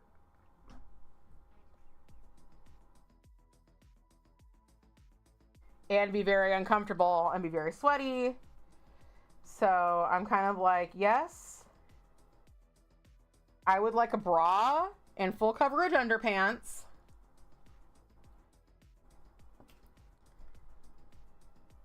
All the time. Yes. More than boobs for me, it is my tum-tum. I've got a big tum-tum. And it can be a probalo. But yeah, like boobs also, I just like them to be contained. A lot of people are like, I gotta get out of my bra. And nothing wrong with that. Like, if that's what your body wants, that's what your body wants. You know, that's like it. And sometimes I also need to get my bra off. But, you know, I'm like, I would really like, I change. I don't usually actually change out of, like, honestly, I sleep in my clothes a lot of times. But like, I also just like don't leave the house and wear like sweats. But yeah, I'll switch from like my like day clothes to like my night clothes. We're gonna do one more coat of this beautiful, beautiful polish. I really do love this polish. Boobs like to be uncomfortable in or out of bras. There's no winning sometimes. It's true. Yeah, it's so true. I now don't wear underwire bras pretty much at all anymore. Now there's a lot of advancements in like bra technology where it kind of looks like you're wearing an underwire even though you're not. So I find there's almost no reason to wear an underwire, and it has changed my life. You're the same. I'm having to wear tight, high-waisted panties all the time right now so it doesn't feel like your guts are spilling out. Yeah, exactly. Exactly. I do have some like real high-waisted like panties. They're just annoying because they're like super stretchy, and I also wear like a pad all the time, like regardless of whether I'm on my period or not. And like it like the pad does not play nice with those. So like sometimes like if I'm wearing like a dress, often I'll wear like the shaper underneath it just to feel a little more like solidly covered. And I'll actually wear like other panties in those panties. High-waisted underwear after C-section. I've never had one of those, but I have heard you want to keep yourself really in check after those. Oh my god, my favorite streamers and YouTubers, Jacob and Julia from Drawfee, they have probably given birth to a child. Their child, Felix, is probably born. And I'm so excited for them. I am curious as to how much they're going to share about their child, since they do share a lot about their niece and nephew. And I have mixed feelings about sharing children on social media, especially if you're a social media personality. But I have a, you know, like, I think that there is a zone of okay. And it can go bigger or it can go smaller, you know? Obviously not sharing your children on social media at all is like, the zone of okay starts with saying you don't have kids and not even talking about them or acknowledging their existence at all. And I think that's fine. All right. Ooh, how exciting. Enjoy. Have a great day, Rahara. So, like, yeah, like, that's okay. You can just pretend you don't have kids, and that's okay. And I think it goes all the way up to sharing some stories and occasionally having your child in your videos. As long as it's not all about your child and you're not, like, getting too personally in deep with, like, what's going on with them. But, like, if somebody just, like, has their kid in their video sometimes, I'm not going to be like, you horrible child vlogger, you horrible family vlogger who's exploiting your child. Yeah. But then you do get into a point where it is either exploiting your child or putting them in danger. If I were them, I probably wouldn't have my child. I mean, I definitely wouldn't have my child on my social media because I have family members who I don't talk to and who I don't want to see my children and who I don't want to be able to physically recognize my children. These are people, like, actually in my own life who, if I had kids, I would never want them to, I would want them to not know they existed, not know what they look like, not know their names. So for me, I would probably be like, we have a child, they have a name,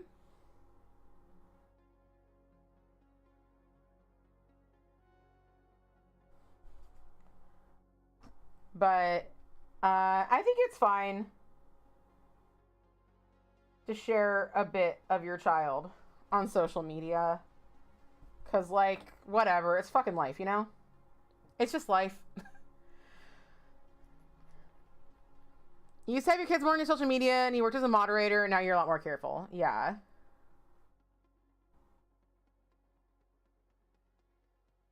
Yeah. It's, you know, it's like, I think there's a few different like gradients of it. It's like, you know, there's like mostly harmless, sharing your children within your family circles, things like that. Or just having them on every once in a while. Like sometimes I see somebody who has a kid and they're like a printing channel. And it'll be like their kid will be like and subscribe. And I'm like, whatever. Like, okay, sure, you're exploiting your child's labor. But if literally all you ever had them do was one time say like and subscribe and put it on your videos, that's not really I'm not going to go fucking march on Washington about that. Like, that's not really a problem for me. But yeah, when you are using your kids to like get a lot more views and then also sharing intimate details about their life, or even worse, doing stuff that like you gotta know, like when people do like they're like, my teenage daughter shaves her legs for her first time. Like, okay, let's say in a perfect world that's just getting out to like other girls who are like, oh wow, I can shave my legs too. Okay, kind of whatever, but like also like ugh. It's like, do they really want to be showing that? I wouldn't want to show all my friends me shaving my legs when I was that age. I would be so fucking mortified. And also, it's probably, you know, the best case scenario, they just get bullied at school about it. But the real case scenario is there's fucking pervs jorking it to your kid. And it's like, no, fuck no. Fuck no. I'm gonna look up Ebony Dagger. Ebony Dagger Dementia Ravenway.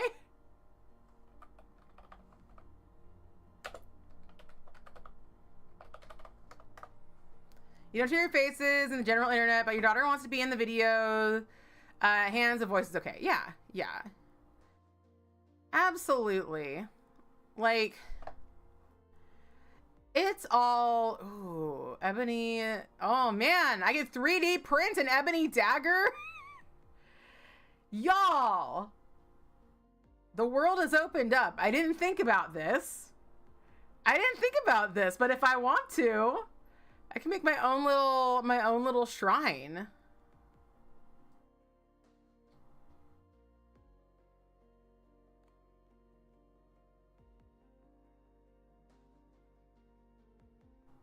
I can make my own little shrine to Vicente.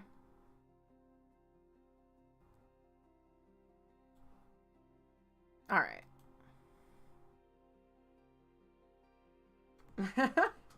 There is clear resin.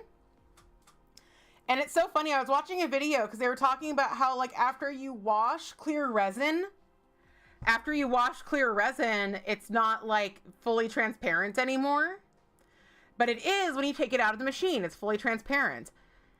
And what it is that when you wash off the liquid resin, is like a texture underneath, a very fine texture underneath that the liquid resin was filling and making it shiny. And so like Hubs was watching a video about how to fix that. And I was like, is the answer a nice thick coat of glossy taco? Is that possibly the answer? And that absolutely was the answer. But it is a little bit difficult because usually if you're using that kind of resin, you're using it to like do a miniature of like a ghost or something. So you don't want to use such a huge thick coat of glossy taco because then you lose detail.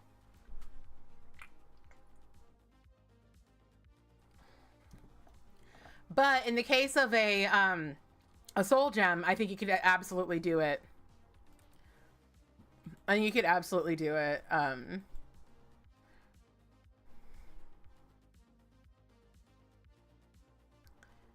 have it work. So here is the dagger.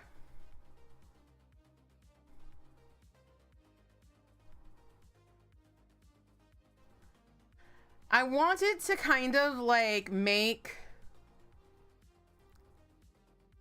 oh, I guess the handle. I guess the handle is kind of the area that I could emulate a bit. Okay, I'm not gonna go fucking crazy trying to like make it look perfect, but I did just want to kind of see what exactly was happening here. So let's get our palette out. By the way, thank you all so much for listening to my love story that I told. And honestly, like, I know, I know, everybody knows it's all silly and made up, but the fact that you all thought it was romantic meant a lot to me. Because I honestly see fake characters as real people. I really do. You know, once we are dead and gone from this world, what were we but stories?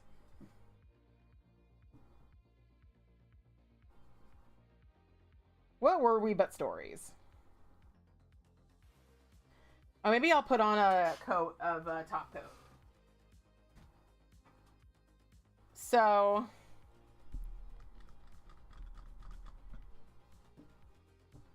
I take the stories that I love very seriously, and I think it's a really beautiful thing to make a story, make a character that really inspires another, and also I think it's really, I love the human mind, and I love to celebrate that my mind can fall in love with a story. That someone can give me something so as insignificant as Vicente Valtieri in Oblivion, and my brain says, you are now in love. So it means a lot. Obviously, I don't think that fictional characters should have rights.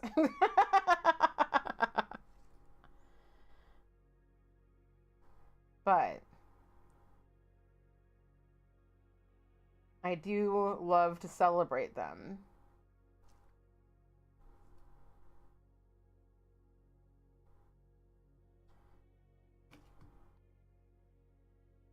All right, putting on this coat of top coat. I'm using Out the Door right now because it's relatively thin, but I did find my regular Cuticula top coat, so I might use that as my top coat for this Manny. By the way, this weekend is not...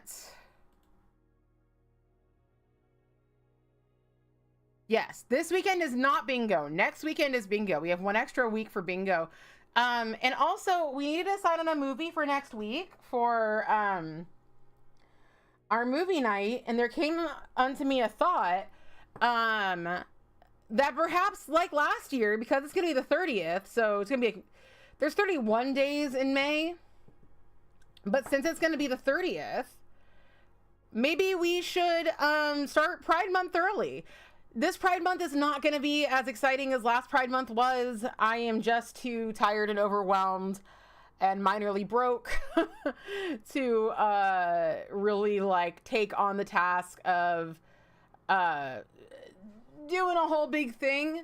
But I will say is that every anti-LGBTQ plus bill in Florida last year was struck down. I'm not too worried about it. I might just use the Out the Door. I'm not too worried it's going to have any sort of like really bad impact. But yeah, so we raised $1,000 last year, a little over $1,000 last year for Equality Florida, which is the only statewide, it's the only statewide LGBTQ charity, LGBTQ plus charity in Florida. And we raised $1,000, which is a drop in the bucket, but also the fucking world. Like, you know, that's $1,000 they didn't have, and they do now, or they did then. and they helped stop more shit from happening. They successfully, you know, they did it. They did it. The state did it. The people did it. We helped. That's true. That's true. But right now, my glistening glow isn't doing very well right now. It's very low. I got a new bottle and I could refill that one, but I just don't feel like it. Oh, hello, Barney. Hello. Is that Barney?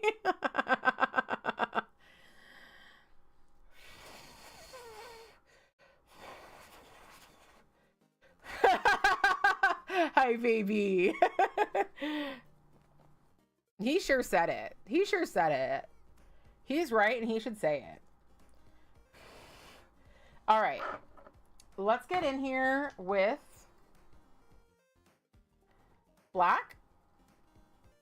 Now let's shake this up first. Oh wait, is this black? Yeah, it is. He's such a brat today. I know. Nar.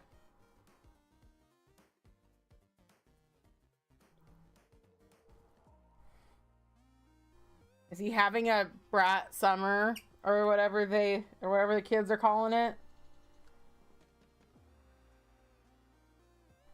I swear I never hear popular music because I don't listen. I don't watch like reels and stuff with sound on unless like somebody sends it to me and I'm like, okay, I will listen to this because it was sent to me.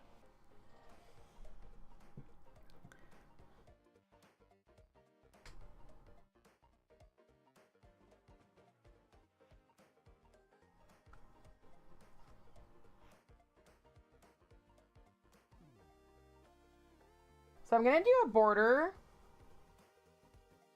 in black for the ebony dagger.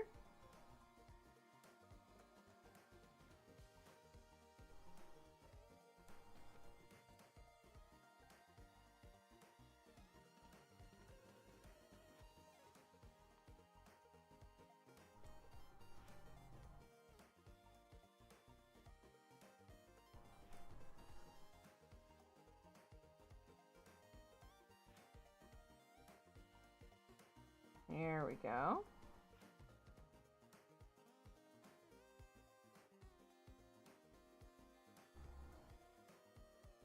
I'll get it a little bit deeper in.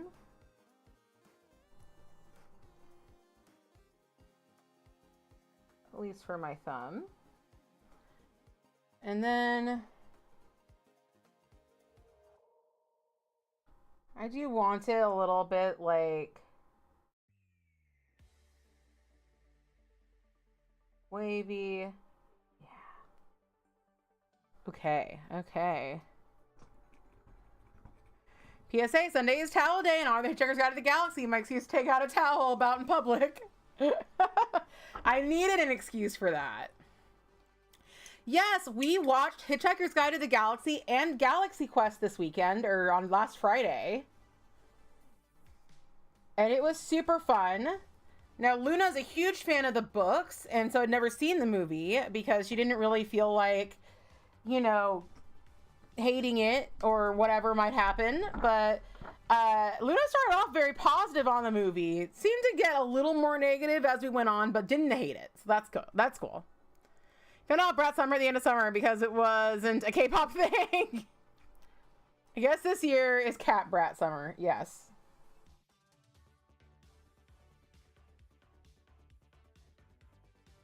Yeah, that's my thing. It's like, is it about Priest? Priest did just release a song.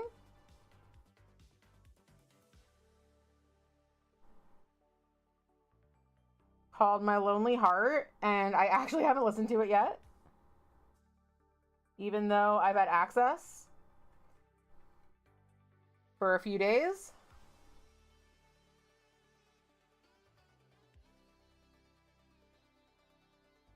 But the full song was released to the public today.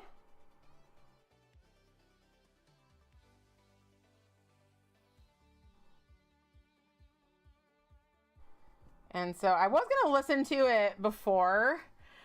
Thank you, Luna. I'm glad. I'm glad I got the gist of it.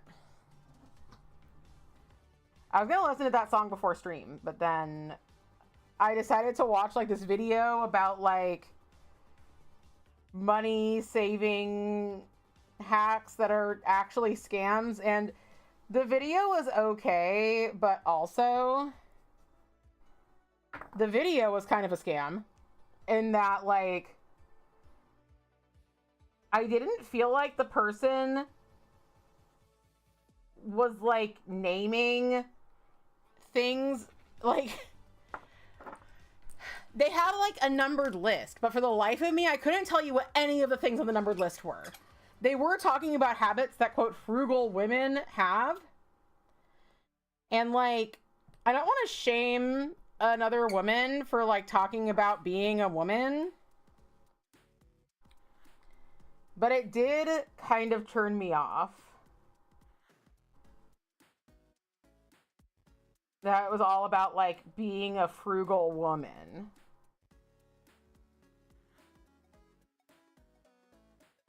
And what, quote, frugal women do. You ordered an iStock vacuum from Walmart because you need a cheap and decent vacuum, and I just got a message it's unavailable, but they'll ship it for free, so that's good, but you prefer it ship anyway. But it was $80 normally, and you got it for $50. That's amazing.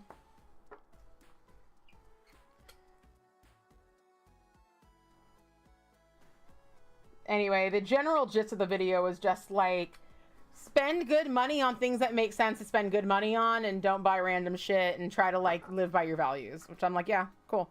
Because I went out for a stream and then kept napping. You know, that makes sense. You did miss my entire love story. Oh, but yeah, so we did watch Hitchhiker's Guide and Galaxy Quest. A lot of people hadn't seen specifically Galaxy Quest. And I was so glad to share that with everybody because Galaxy Quest is really the shit. I mean, I fucking love the Hitchhiker's Guide to the Galaxy movie. It is my favorite version of Hitchhiker's Guide. Because Hitchhiker's Guide was not initially a book. It was initially a radio play. And then the books were written at the same time as the TV series was coming out in Britain. And then Douglas Adams also wrote the script for the movie, even though he was dead by the time that it came out. And by the time it was produced and everything. No! I keep fucking up my thumb. But it's okay, because, like, it's just this corner with the black polish, and it's my thumb anyway. So it's my humble opinion that there is no wrong... that there is no perfect, like,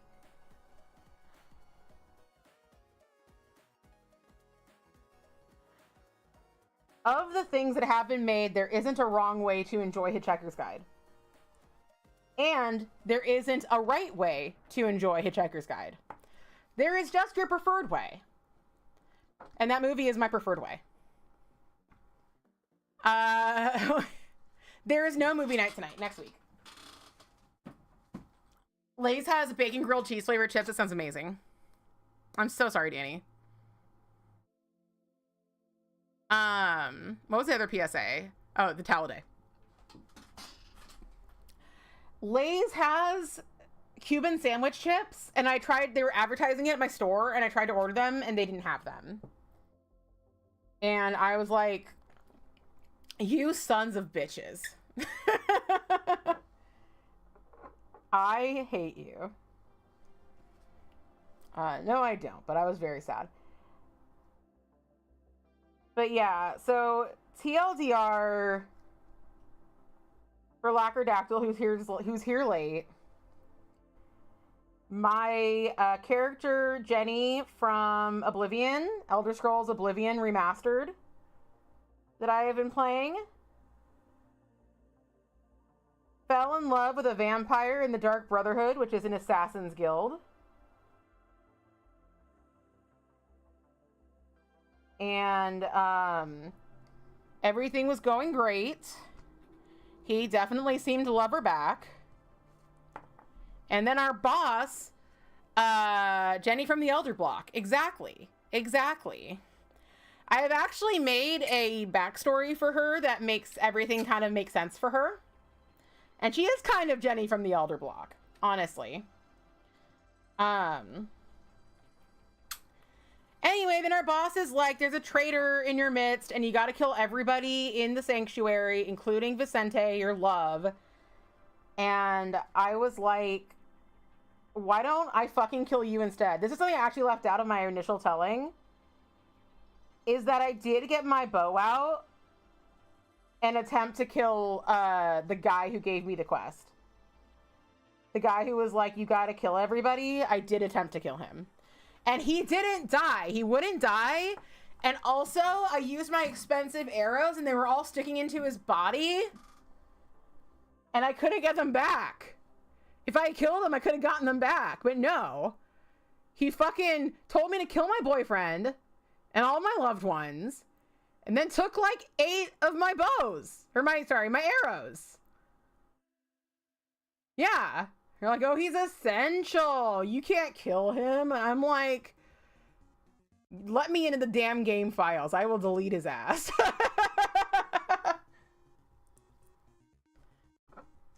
I swear to God. He's just like Swan from Phantom of the Paradise. He's like, I'm under contract too. That's what he would say. So I did end up killing my boyfriend because I realized if I didn't, then there would never be any more Dark Brotherhood quests, and I couldn't even have like any more good conversations with him. But I trapped his soul in a black soul gem that I spent weeks in game, not in real life, but weeks in game, figuring out how to get. I made it myself.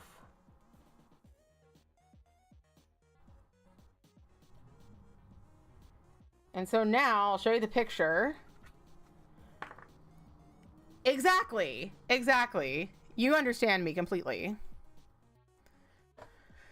So yeah, I made a special dagger that could soul trap and also had fire damage because he was a vampire. And then I trapped his soul and I named the dagger till death. And now the dagger that I've only ever used to kill him, only him, did not kill anybody else, the dagger, just him, and the soul gem they are awaiting until I figure out a way to use his blood and his soul to resurrect him.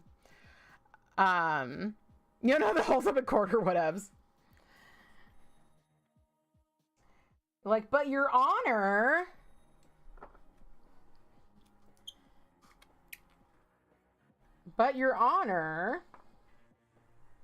I needed to keep questing for fun.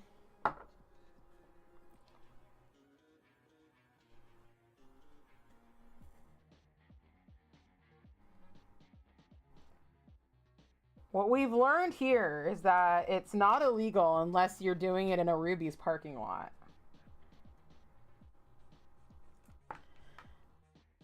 Your Honor, I hardly know her.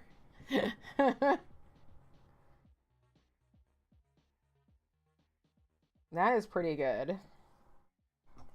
I'm glad I'm almost done with this mani, because I am almost done with this mani, and my hands are like shaking. I have not been doing well this week. I've had like major headaches every single day. Since like last Saturday. Yeah, since fucking last Saturday. I've had headaches every day. And honestly, like most of the days they haven't been as bad as they can be for me. But I always try to keep myself like nice and, you know, like I always try to just like treat myself good when I have a headache so that it'll go away and not cause like a week of pain.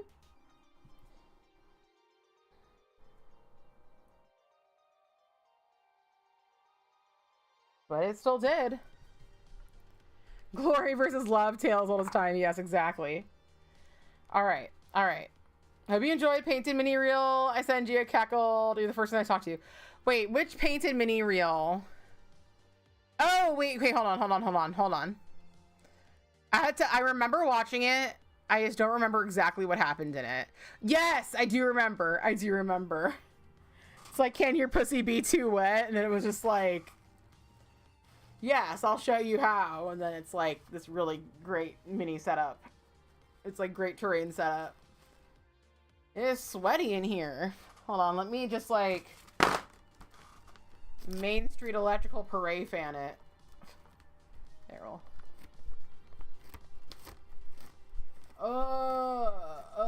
Okay.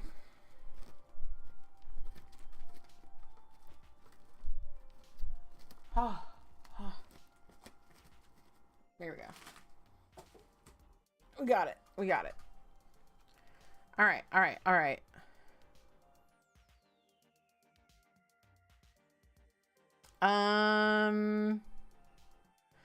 Yes, I was gonna look at this. Okay. Okay. So it's kind of like just fun little, just like some nice little shapes with little things coming off of it. Hooray, freedom. I was giving Shepard her medicine today, and husbando was like, cat medicine time. Cat medicine time. And I was like, yes, precisely. Oh, actually, I do need to do a little touch up on my thumb here. Let's do a little thumb touch up.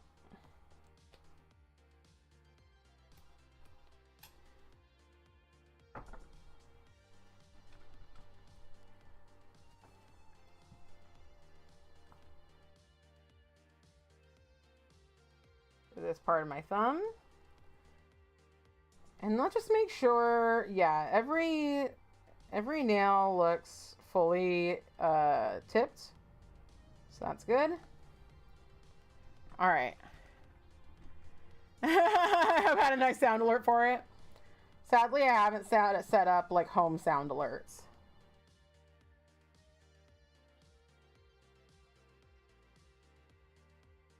Am I even? Oh, I'm not even. Oh, no. I'm not even on stream. I'm not even streaming this. Here we go. Here we are.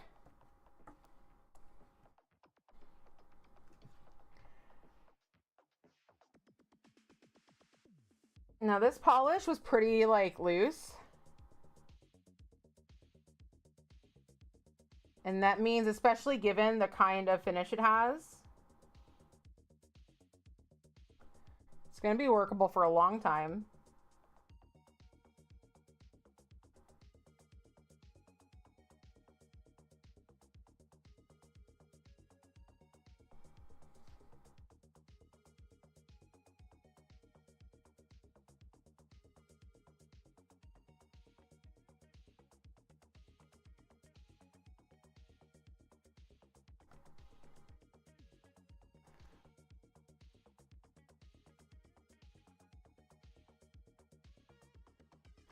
And I actually do think I want a smaller brush today.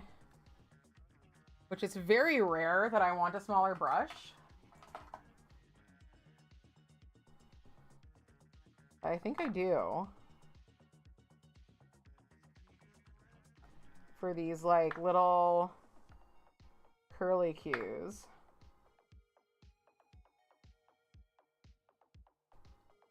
You're not looking great on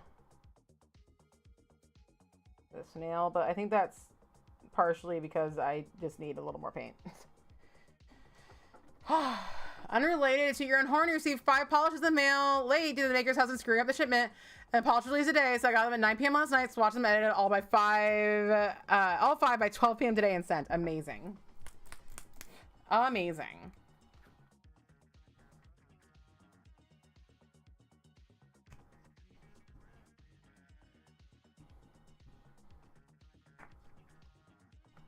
Oh.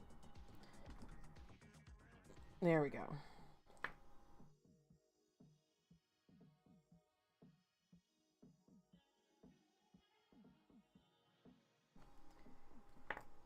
We're gonna do a lot of like kind of like testing on this thumb to see what looks the best.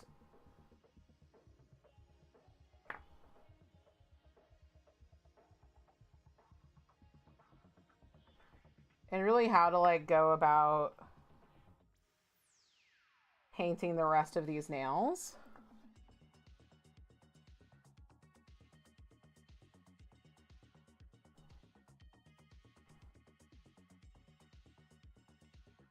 I think, I know you can't see this one very well, but I think I kind of am getting what I want. Maybe that's why you were tired and slept through stream. Yes, I think that that is definitely a possibility. All right, let's get a little more of this. Let's remove this cat hair.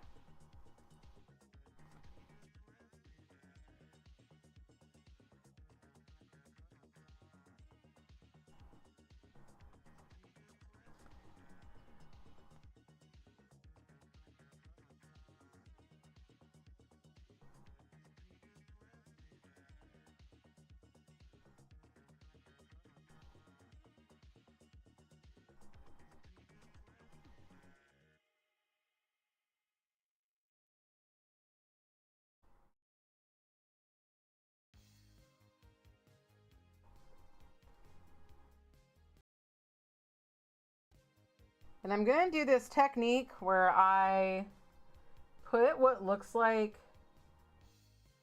way too much polish on the brush.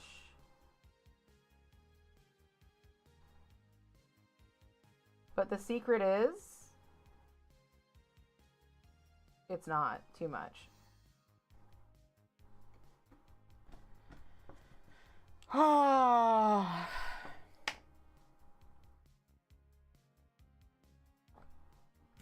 I believe that given how much we have of it, Danny sometimes uses Orly One Night Stand, but we don't,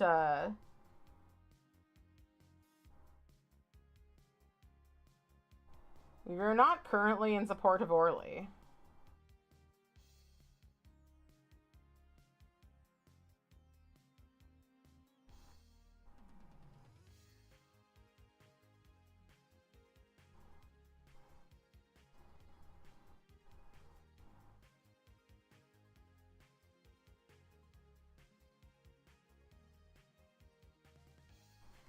There we go. Look how lovely that looks.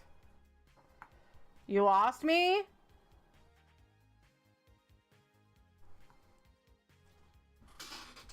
It's because I was speaking of the company that shall not be named. Do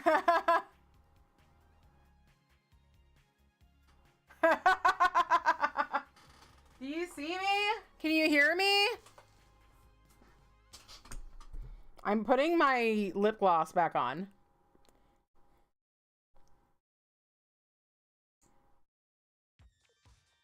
Thank you.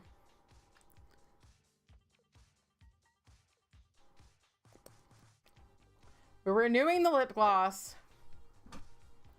It tried to claim network error. Well, what a bitch. But yeah. Here is this nail.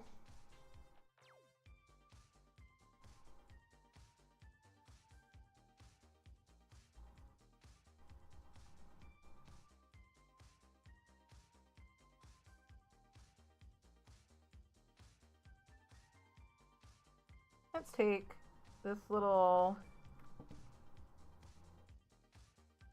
thing and put it over the edge. I'm gonna add some more paint.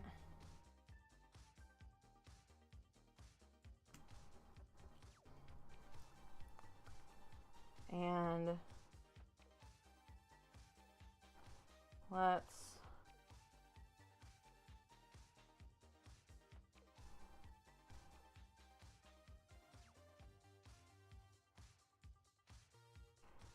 one thing I mentioned this last time actually. Everyone talks about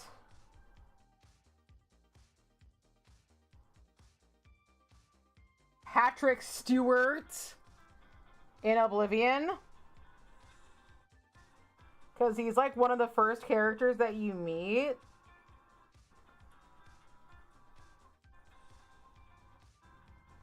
But one of the characters that you talk to the most, and honestly is more important, then the one that Patrick Stewart plays, which I'm just going to say his name the way I do, Patrick Stewart, is his character's son, who is played by Sean Bean. And I'm like, honestly, I'm a bigger fan of Sean Bean. Personally. Patrick Stewart wasn't even in Lord of the Rings. And frankly, if you're an actor and you're not in Lord of the Rings, and you're not Ewan McGregor, what's the point? What's the fucking point?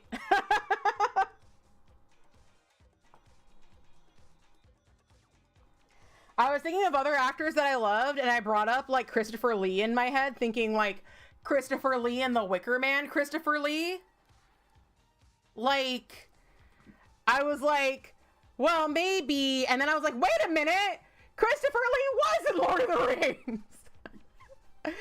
He was fucking Sauron. He was the only person in the cast who actually had met Tolkien. So, like, look. I understand you love Patrick Stewart. I get it. But he's not Sean Bean. He's not in Lord of the Rings. Don't waste my time.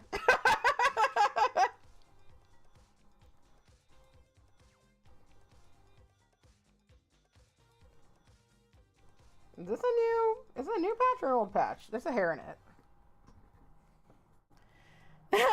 He wasn't even Lord of the Rings, so what's the point? No, it's exactly. You get it. You get it now. You all get it.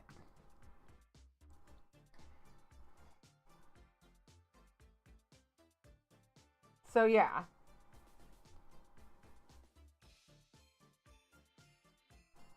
Are you in Lord of the Rings? If the answer is no, like, this is flowchart material.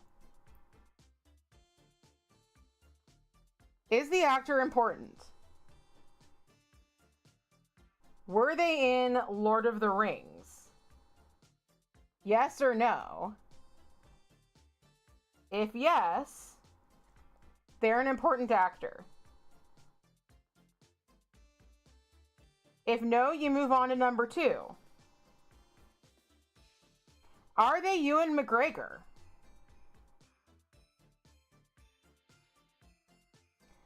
The answer is yes. They're important.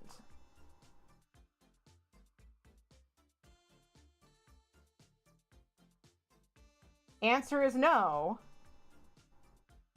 Third question. Did they voice a character in a video game that I have fallen in love with? If yes, they're important. If no, they're not important. And that is the end of the flowchart. That's what's important. I know, everyone knows who plays Gimli. That's Jonathan Rhys-Davies. That's Sala, my man. That's fucking Sala. Okay? Look, man, look. You know what made Lord of the Rings so fucking good? It's that Jonathan Rhys-Davies is such a huge-ass dilf. He is just a massive wall of man. So when they did the forced perspective and the green screen and everything they had to do to make the hobbits look little, all they had to do was do the same exact thing with him on the same exact level as all the hobbits. Because he's so fucking big. Can you, like, think about how big Jonathan Rhys-Davies is. Okay? Imagine You're standing next to Jonathan Rhys-Davies. And he, like, bends down and pulls you into his massive Gimli/Sala arms. Imagine you're Legolas. And you reach down and pull him into your Legolas arms. Point is that the only problem with Jonathan Rhys-Davies in Lord of the Rings is that he was allergic to the prosthetics. But they just stopped doing the prosthetics and he looked great. Okay? So that man was born to fucking play Gimli and born to give me a hug. Shut up.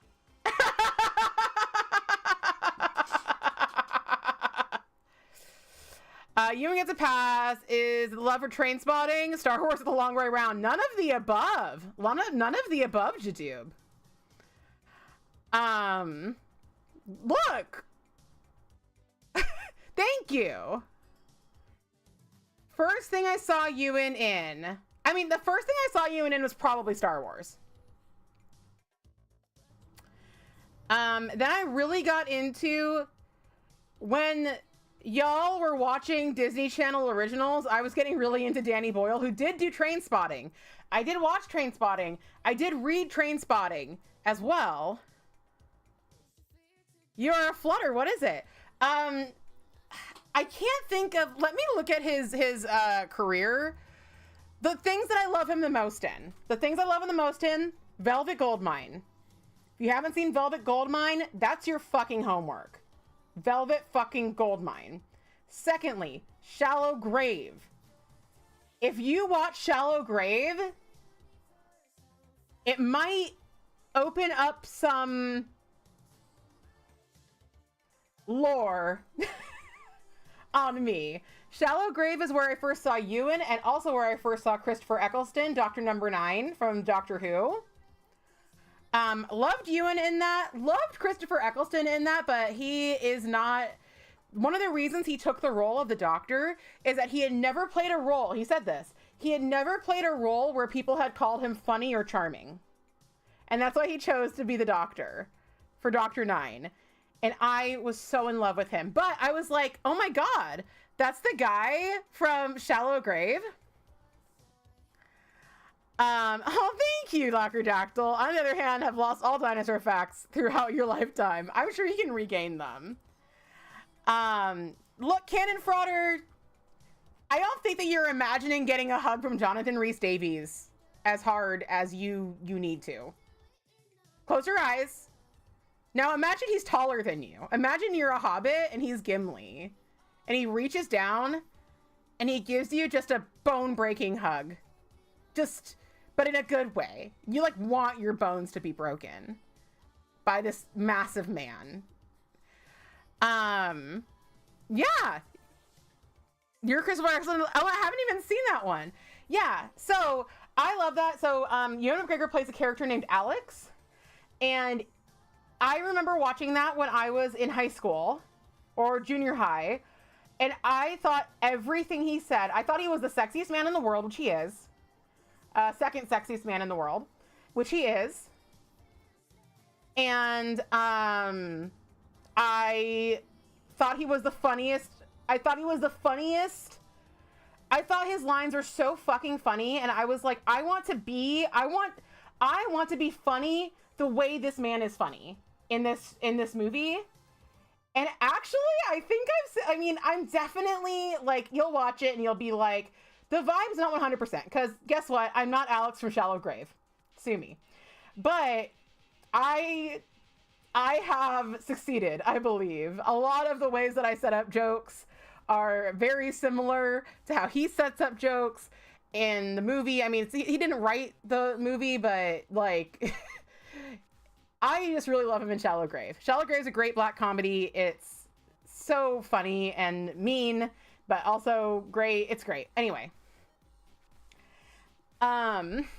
So there was that. Then there was Moulin Rouge. Oh, also in between there was also The Pillow Book. We should watch The Pillow Book sometime. My mom describes it as softcore porn. She's like, you would like watch this like softcore porn with Ewan McGregor in it.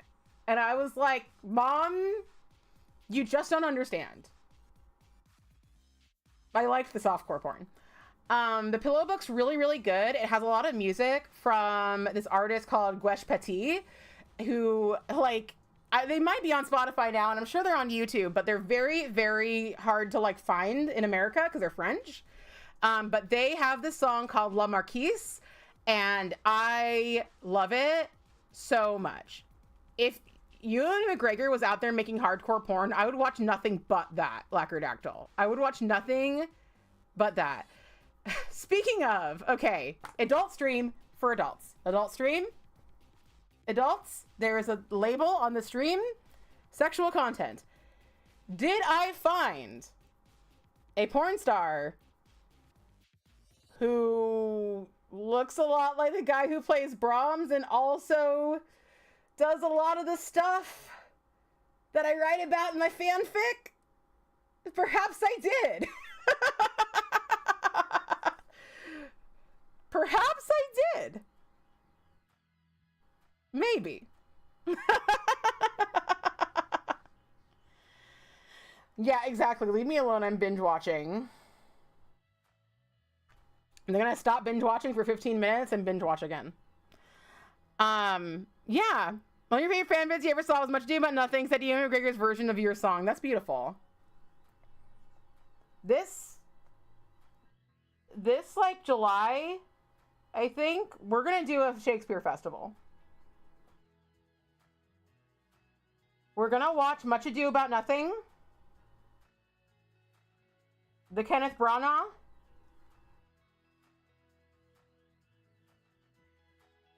version with Keanu and Denzel. Aren't you guys excited? We're gonna watch A Midsummer Night's Dream so Danny can watch it not performed by literal children. The one with Chris Klein and Christian Bale, Australian journalist. Y'all don't even know my Christian Bale, Australian for journalist story. I don't think so. You watched The Pillow Book with your mom too. Remember the movie being really depressing? Am I remembering that wrong? Nope, you are remembering that correctly. But what you don't understand, or maybe you understand, it's very depressing. And Ewan McGregor's penis is very in it. It's depressing, but it ends hopefully, in my opinion. Borachio.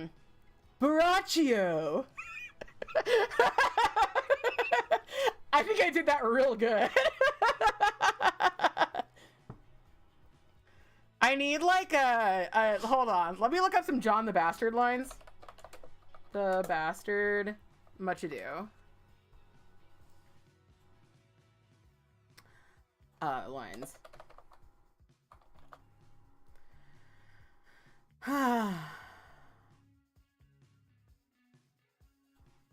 Thank you. Okay, these are flashcards for like studying. That's not what we're doing here. We're not studying Shakespeare. We're doing something much more important and that Shakespeare would appreciate more, which is saying his work in funny voices.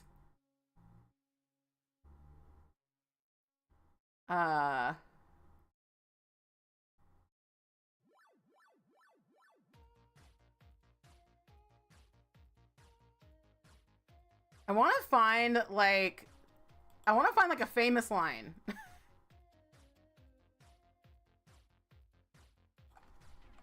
That I can like Keanuify. You cannot forget the peen. That's the rule about Ewan McGregor.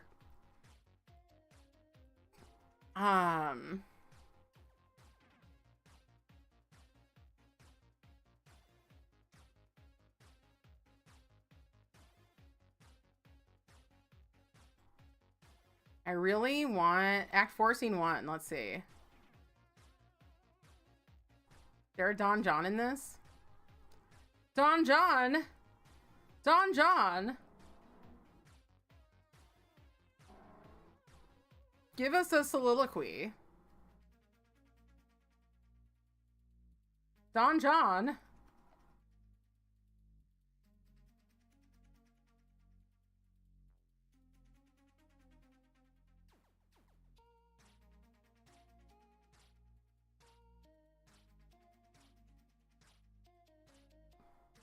I don't know if I can do a full John. I had rather be a canker in the hedge of a rose in his grace, and it better fits my blood to be disdained of all than to fashion a carriage to rob love from any. In this, though, I cannot be said to be a flattering, honest man. It must not be denied, I am but a plain-dealing villain. I am trusted with a muzzle and enfranchised with a clog. Therefore, I have decreed not to sing in my cage. If I had my mouth, I would bite. If I had my liberty, I would do my liking. In the meantime, let me be that I am, and seek not to alter me. I had to like do the head thing. I had to do the head.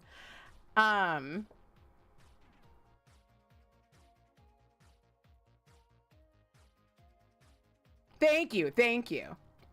Find it to do, but if this exists, it's your job to find it, because I'm not gonna go on a wild goose chase. But I would love to see that. I'd love to see that. Anyway, so there's a pillow book. There is Moulin Rouge, and then there's also Brassed Off, which my mom loved, and I actually don't know if I've ever watched the whole thing of, where he plays the French horn and actually plays the French horn. Oh boy, he actually plays the French horn. He's a beautiful man. Anyway, then, as if to speak directly to me, directly to my soul, as if a gift directly given to me, he starred in Big Fish. Big Fish reminded me, his character in Big Fish reminded me so much of my grandpa. And my grandpa had just died, I think either earlier that year or the year before. I left that movie theater and I went to the bathroom and I ugly cried. He was so wonderful in that movie. He was so charming. He was just like, it was like, he was an angel to me that day. So anything you want comedy, you want music, you want drama, you want romance, you want action, anything you want, he's got it. And so yeah, the movies that most people think of him with, except for Moulin Rouge. Moulin Rouge, I think, is one of the bigger famous ones for him, and also a big one for me. It's almost never the one that people are like, oh, well, this is what I was into. You know, I'm like, well, no, that's not what I was into. I was an art house baby.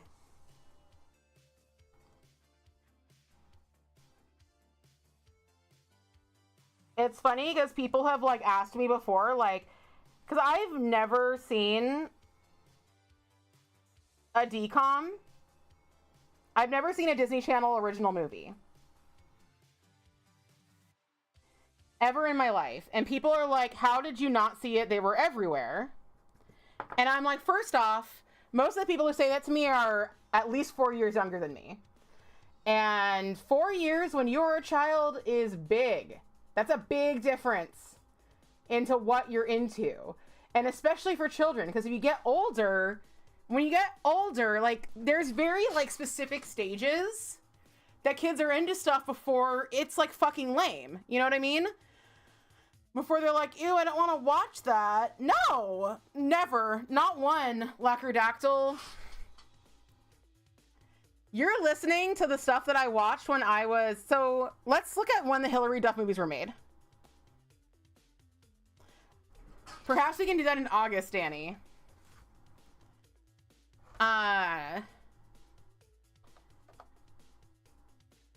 What was the name of her shows? What did she play? Like, not to be the world's biggest, like, hipster and or, what would another word be? Elitist? But, like, my favorite movie growing up was the Rocky Horror Picture Show. Like, I did like some children's stuff for sure. But, like, the mass-produced kind of Disney tween stuff,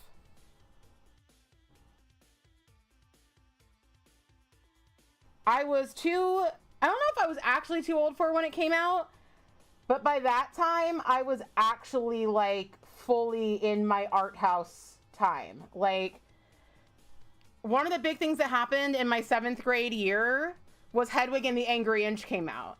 And me and my BFF went and saw that like 8 times.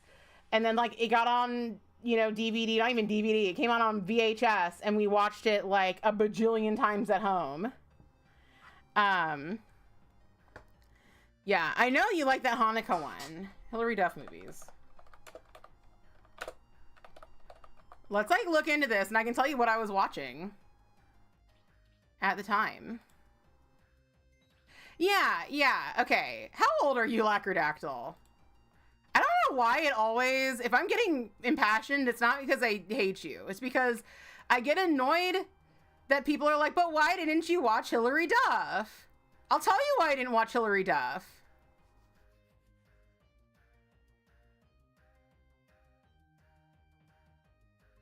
Okay. Because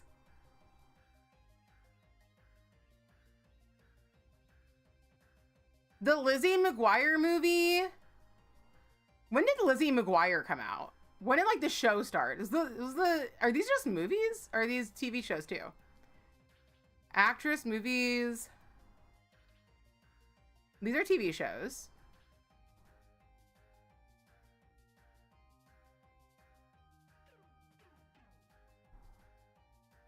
Yeah. Zoog Disney, Lizzie McGuire. Yeah, the Lizzie McGuire short came out in 2001.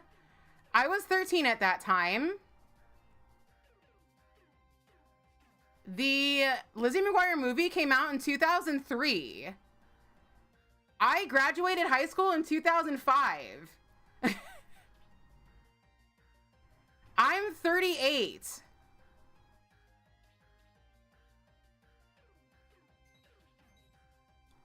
Yeah. Like, this was stuff for people who were like, man, I wish I was 16. You know? By the time High School Musical came out, I had been in musical theater all through high school and was in college. And, like, I watched Nicktoons, but I did not, like, I'm pretty sure Kenan and Kel was, like, the last... Kenan and Kel and the Amanda Show, those are, like, the last live action, like, made for children stuff I ever enjoyed. Although I will say that when I got into high school, like, I think it was, like, probably close to 18, I saw a few episodes of Ned's Declassified School Survival Guide, and I did like that show. I thought it was really funny. But, like, yeah. I don't know when I would have watched these DCOMs. Because, like, at that time, I would go see every single movie and nominated for an Academy Award, and then I would watch the Academy Awards, and we would do bingo to the Academy Awards. So, like, I'm not trying to yuck anybody's yum, but it's like, what did you think I was watching at that time? It wasn't that. It wasn't that. It was a bunch of, like, fucking hipster shit. Or a bunch of, like, highbrow bullshit. Not trying to say it's better. It did, though, I will say, it took me a long time to be able to, like, see... Yeah, I hated Pokemon when I wish I'd liked Pokemon, but, like, as a kid, when I was the right age for Pokemon, and it did kind of surface around that time I was the right age, I thought it was really dumb, because I was a hater. I was, like, mature for my age. You know how it is.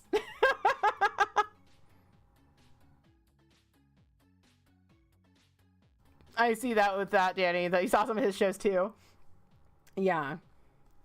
The kid stuff that I liked the most was, I liked anything made by Jim Henson, still do. And I liked the Nicktoons. The Nicktoons.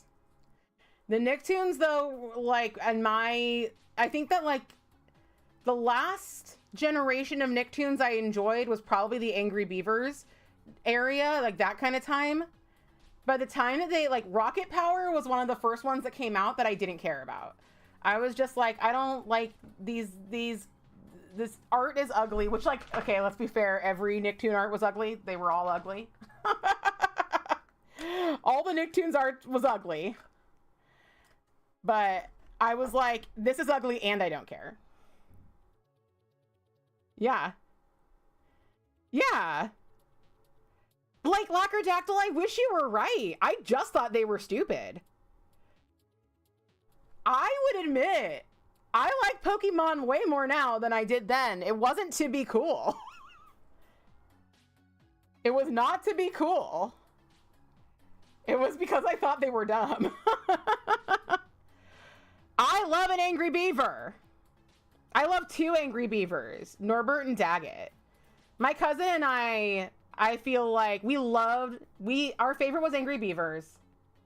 We loved them so much. And I feel like my cousin was Norbert and I was Daggett, because my cousin was like more put together than me.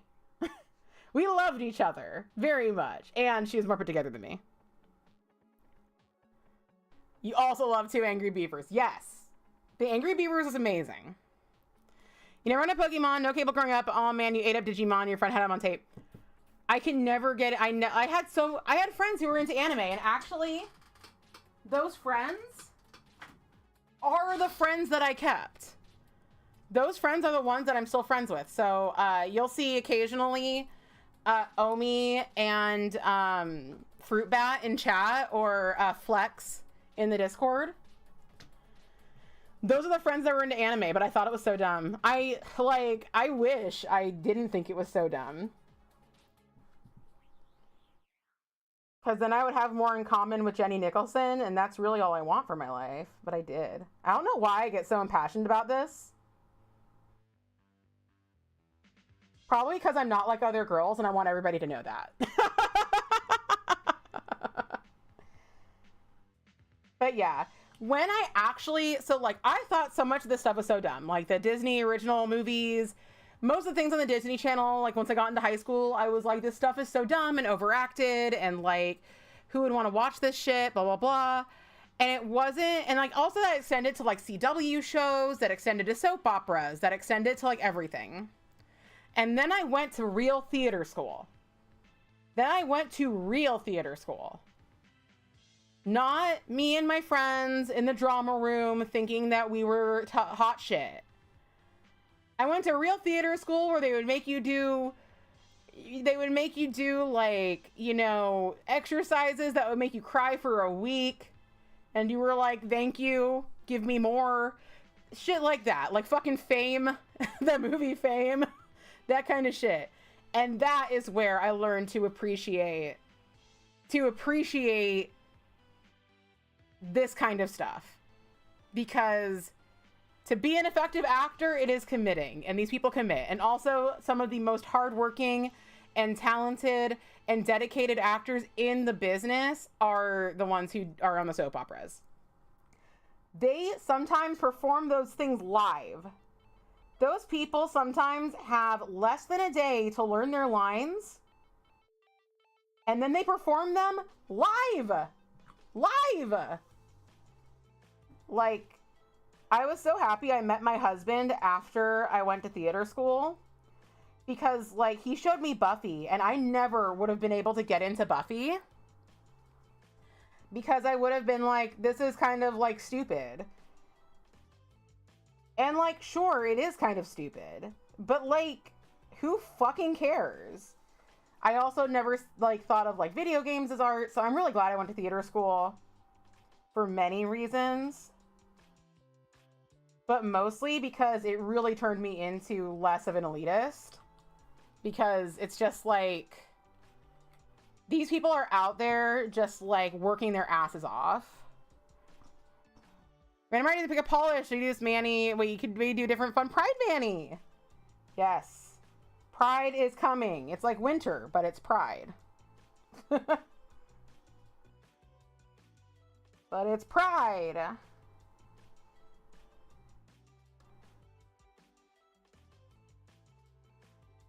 Okay. Anyway, thank you for coming to my TED Talk where I get randomly angry about people not understanding why I didn't watch Lizzie McGuire. I'm like, you don't understand. I'm special. Ready your rainbows. Pride is coming. It's so true. Yeah, I love Buffy now. I love Buffy now. I broke my foot very early on in my husband and I's relationship. And I sat, we were like, he was in an upstairs apartment. And so I was like, I just like came to his upstairs apartment and I stayed there forever. I never left. And I just sat on the couch and I finished all of Buffy and Angel in 1 month. And the month was February. So it was extra short. I averaged 8 episodes a day. And I loved it. And okay, spoilers for Buffy. But there are these two characters, Anya and Xander, who I related to my husband and I for various reasons. And I loved them. I love Anya specifically. Anya is bae, okay? I love her. And I was like, could you tell me something when they were in bed? We're like, could you tell me something? And he was like, okay, what? And I was like, do Anya and Xander stay together? And he was like, Anya dies. And I was like, oh. Well, at least they stay together. They did not. They didn't stay together. And she dies. After they don't stay together. And I was like, why? Unfortunately, Lacrodactyl season 3 is when it takes, like after season 3 is when it really takes off. But, you know, I respect that there are some things that I watch that I say, you got to wait till after season 3. And also I will not expect anybody else to I'm like, nah. Yes, I was so upset when Xander turned into a fucking asshole. However, I will say, you're forced to watch High School Musical at your own slumber party. That sucks, bedazzles. I'm so sorry. I'm very special and have good taste. Thanks, Danny. I am very special and I do have good taste. Maybe I get tired of watching 90 Day Fiancé. I'll get back in. Like, you gotta get to Spuffy. You gotta get to the Spuffy time. When you get to Spuffy, then the magic happens. Anya and Spike. No, Anya and Spike have like a one-night stand in the show. They might have also happened in the graphic novels. I don't know.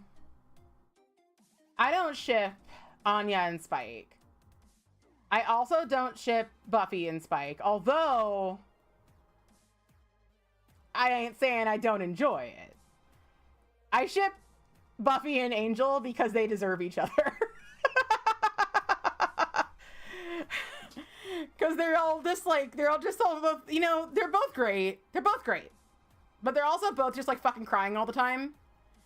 And I'm like, why don't you all cry all the time together?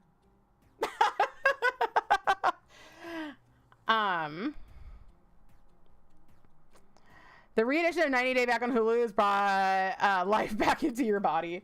By the way, I finished these. I know they're very dark, so they're hard to see. But let me get my focus on.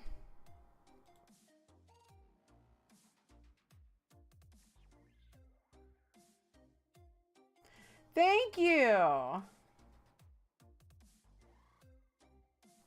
I want a little more. Oh, I can't though. I just already put on a thing. I wish I had held her up before I had, let me get some more light on this. Get some more light on the subject. Let me also get like a better focus. I was just explaining to everybody why my taste in TV and movies is the best. I feel like I could have done this better, to be perfectly honest, but I'm very happy with them. I did use the Cuticula, but I was just talking about how cool and smart and right I am. I wasn't mentioning what I was doing to my nails. But just so you know, I'm cool and smart and right. So this is my Vicente manicure. Rest in peace, my beautiful love. R.I.P. in peace. I'm sorry I had to kill you. But I think you understand. Hail Sithis. So this is supposed to look like the soul gem in which his soul is entombed in, and the knife I used to do it. I will show to anybody who missed. This is my Vicente Valtieri altar with the knife and the soul gem. This is my beloved Vicente. I worked very hard to get him to lay on that bed right. I had to drag his dead body. I had to drag his ass. This is the beautiful outfit. This is my beautiful Jenny and what she wore the night that she had to capture her beloved soul. Thank you. R.I.P. R.I.P. my beautiful, beautiful vampire love. Better love story in Twilight, that's for sure. I agree. I agree. I agree it is a better love story than Twilight. While we're here, I'm going to do my other hands. I'm going to really quick and dirty do my other hand. I have worn it so many times, but I do feel like my ashes when they cremate me is probably a great one to wear for this set. But instead I'll choose another like really pretty purple or something, or maybe a black. Oh yeah, that's what I wanted to do. I wanted to adjust the focus.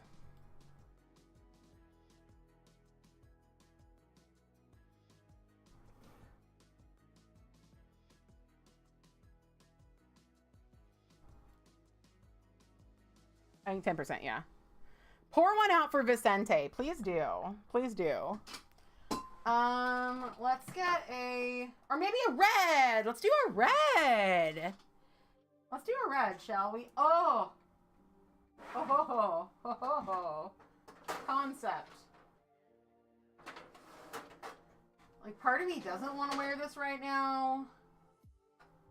Part of me is like... Hold on, let's see. Let's see.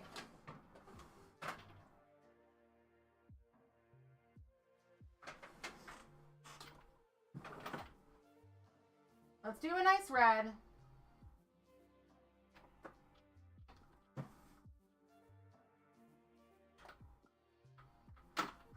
Oh, we don't need that to do a nice red.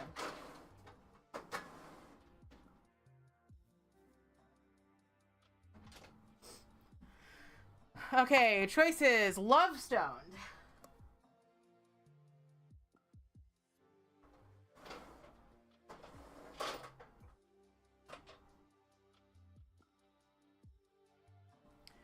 Monarch Lacquer Psycho.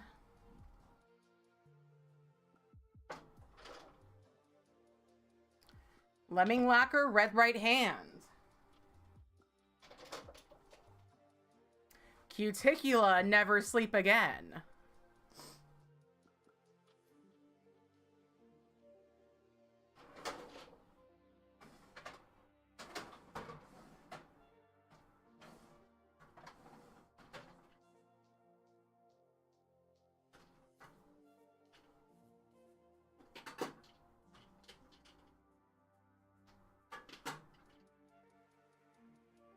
Throw in a curveball. Glisten and Glow Vamp Stamp.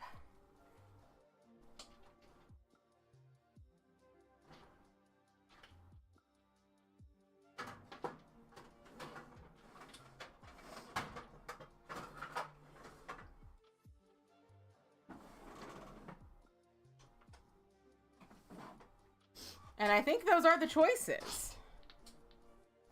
Monarch is a black to red shifting polish with red metallic flakies. So like Eclipse, but with red flakies. Red right hand is just kind of a red gold metallic. A little bit of a duochrome. Neon magnetic is fine, kind of works. Neon's dry matte. The formula, we were talking about neon magnetics.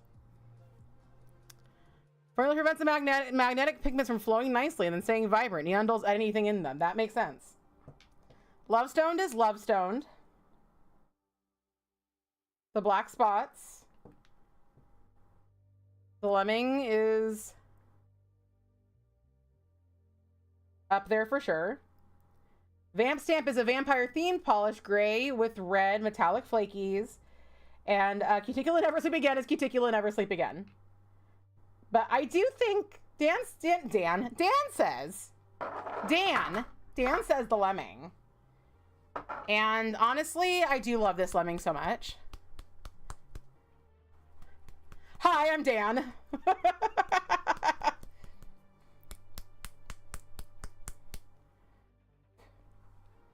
Hello, my name is Dan. I don't know why I'm doing this voice for Dan.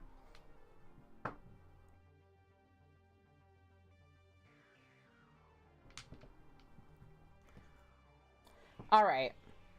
Red right hand works as well. If I do karaoke again, I should sing Red Right Hand. Let's do a really quick, just a really quick shaping.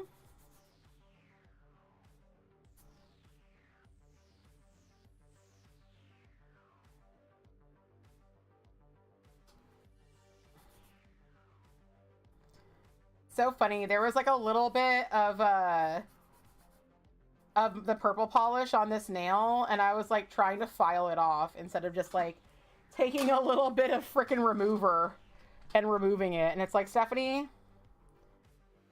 what's your idea here? You can't just file off your color.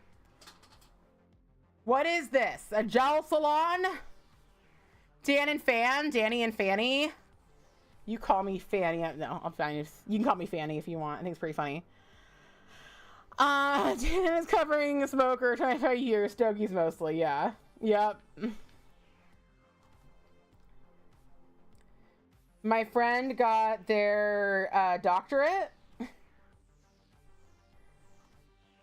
And was like, do you want to smoke a cigar with me? I want to celebrate, but I don't want to smoke a whole cigar, and I don't know anybody else who would do it. I don't know anybody else who would smoke a cigar.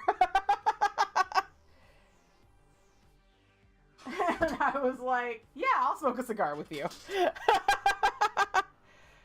The Scream 3 version of Red Eye Hand includes the line, I'm talking about blood! Oh my god, who does that version? I've been playing it. That's on my like heavy playlist. Includes that song, and Hubs loves it, which makes me so happy. Nothing makes me happier than when Hubs loves something that I love. And I also love loving things that he loves. Like when Hubs and I went to go see Priest, and he was like at the end of the show, he was like, damn, that was a good show. I was like, yes. Y'all, I'm so excited about my outfit for Priest. I can't wait to show y'all my outfit for Priest. It is so sexy. I mean, it's actually not like overtly sexy, but honestly, for me, I think there's nothing I love better than to exude sexiness while, like, dressing somewhat conservatively. I'm not trying to say to people, like, oh, don't show too much. Leave something to the imagination. But, like, I really love a shirt dress. I really love a shirt dress. For me, I feel like it's, like...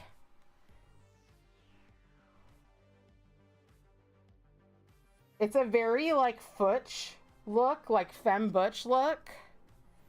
And then I can wear, like, show just, like, a little bit of, like, some sort of lingerie under it. So you can be like, wow, if I got it, if I got her home tonight, maybe there'd be something special under that, you know? Nick Cave does that version too, as far as I know. It's a Scream 3 special. Okay. Yes, I got my shoes. And it was before they started doing the, well, first off, like, that company's like, we'll add it in. We'll like make sure that your fees get paid. Because I ordered these shoes from Wider Studios. And what I didn't realize about Wider Studios is that they ship directly from China. They're not like snail mail on a boat from China. But I was like, why is it taking so long for my shoes to get here? And then I looked and it was like shipped from this place in China. And I was just like, fucking A. But it was before they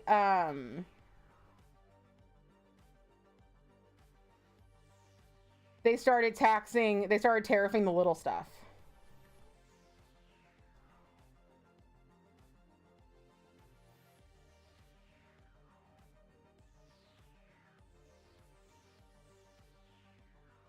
I don't remember the word for it, but there's like a word for basically like this shipment was too small to matter. And that happened, that was put in place. I think it's in place now. But at the time, if something was under $500, there weren't tariffs. And my shoes were like $150.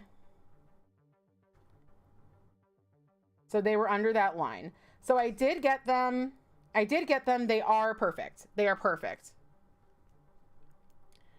And they're super comfy. What I'm wearing is a T-length shirt dress and these T-strap Mary Janes.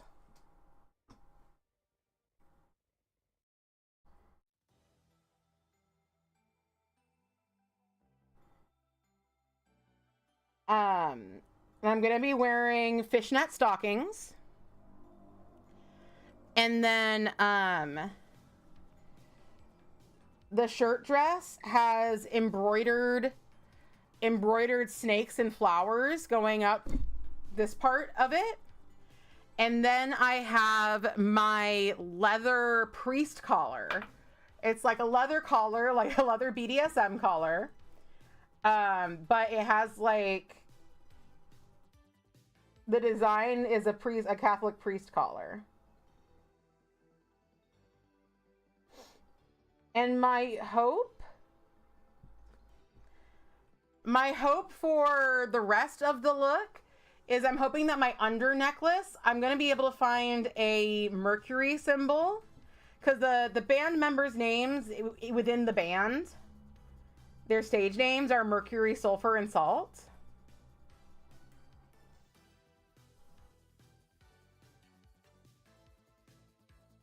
So I want a Mercury necklace.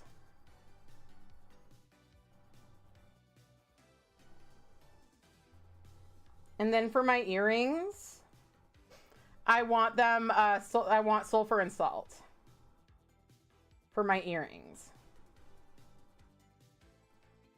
But if I can't get those, because I've had a really hard time finding a set of 3 pendants of Mercury, Sulfur, and Salt in the same design that aren't like extremely expensive. Like I found a set of 3 that are like $70 a piece.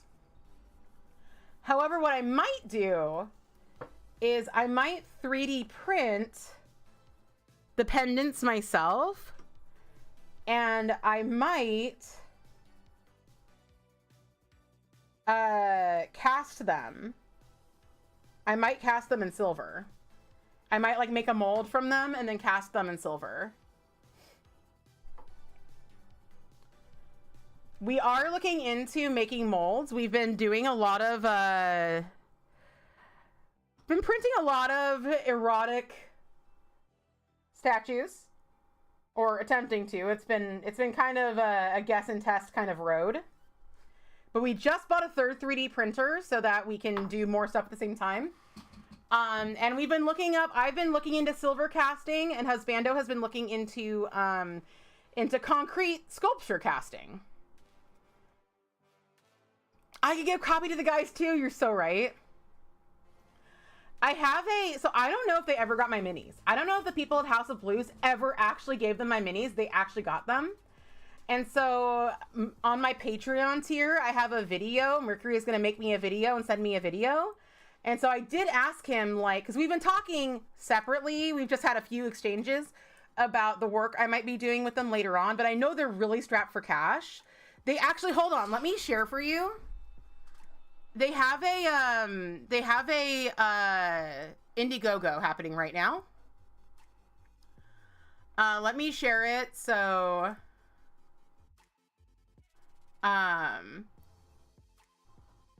ooh, sorry, Hub sent me a thing.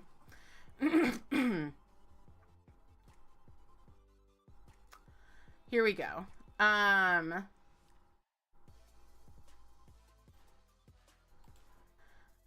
Anyway, they need, like, some more money to really release their upcoming album the way that they want it to be released. I have signed up for 2 of the perks. I've signed up for a signed picture and also a drawing by Mercury himself. So if you are interested in supporting Priest, a really amazing band who I love very much, go support them. But yeah, in my tier though, in Patreon, he gives me, like, every year he sends me a video. This is the first one. So hopefully I'm going to be getting, I asked him for an update. He's like, what do you want in your video? And I asked him for an update. Like, did you get the minis? Because regardless of if you're going to pay me to make you more, if you didn't get the minis, I want to make you them and send them to you because that was a gift and I want you to have them. And I would like to send it to them. I would like to send it to them directly so that, like, they don't have to cart it across the USA on their next tour. Which their next tour is coming. And I do believe they're in Chicago the week after Polish and Beauty Expo. So if you would like to see Priest live, which I highly recommend. Such an amazing show. So much just like pageantry, so much showmanship. And the tickets are not that bad. They're also with Power Man 5000. So if you in the 90s or even today were/are a fan of Power Man 5000, that will be the same show. But yeah, so that's my outfit. And then also I am making a Priest themed cover for the back, like the seat back of my walker. I already have a really big Priest patch. They make these really big Priest patches. I already have that. I'm gonna be home pretty quick after PBE. Are you going this year? I'm so excited for you. And then I'm also gonna get like a Mercury patch. And I'm also going to get like a patch that says Sinner on it. And then probably a few other goth stuff. I haven't decided yet if it's going to be like just Priest or if it's going to be like goth stuff. Because there is like a patch that I really love that has lyrics to Bela Lugosi's Dead. So yeah. We'll see. It's going to be great. Here is the look. Here's the look, everybody. I'm so happy. R.I.P. Vicente. You shall live in my headcanon forever. I'm sorry I had to kill you, but them's the breaks. And hopefully someday I will kill the guy that told me to kill you. That's my goal. Right now he has me picking up dead drops. I killed everybody in the sanctuary. He's like, you will no longer need to go to the sanctuary. You will pick up dead drops. And I'm like, I signed up for a brotherhood, not like murder by mail, my guy. Like, what the fuck is this bullshit? Anyway, I will be getting revenge. Mark my words, Lucien Lachance, you are a dead man. All right? Say hi to Sithis for me, motherfucker. I'll do the frickin' dark ritual myself.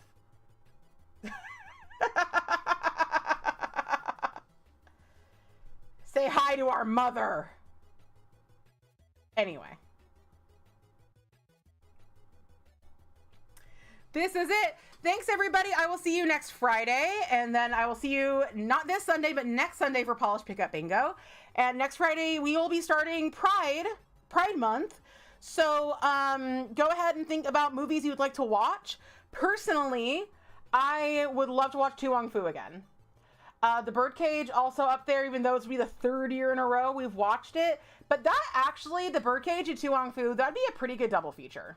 That'd be a pretty good double feature for one night, and maybe we could do three nights of Pride. It'd be like Hanukkah, except for less. It'd be very good. So if you have and the thing about Pride movies, gotta be queer, of course. And they have to be triumphant. So it's okay if people go through problems, but they must overcome and be proud. That is what we want for Pride movies. Tu Wong Fu equals yes. Thank you so much, everybody. Have a really wonderful weekend. Download Oblivion if you're into that, and fall in love with Vicente for me. And also just have a great one. Happy almost Pride, and I love you. Bye.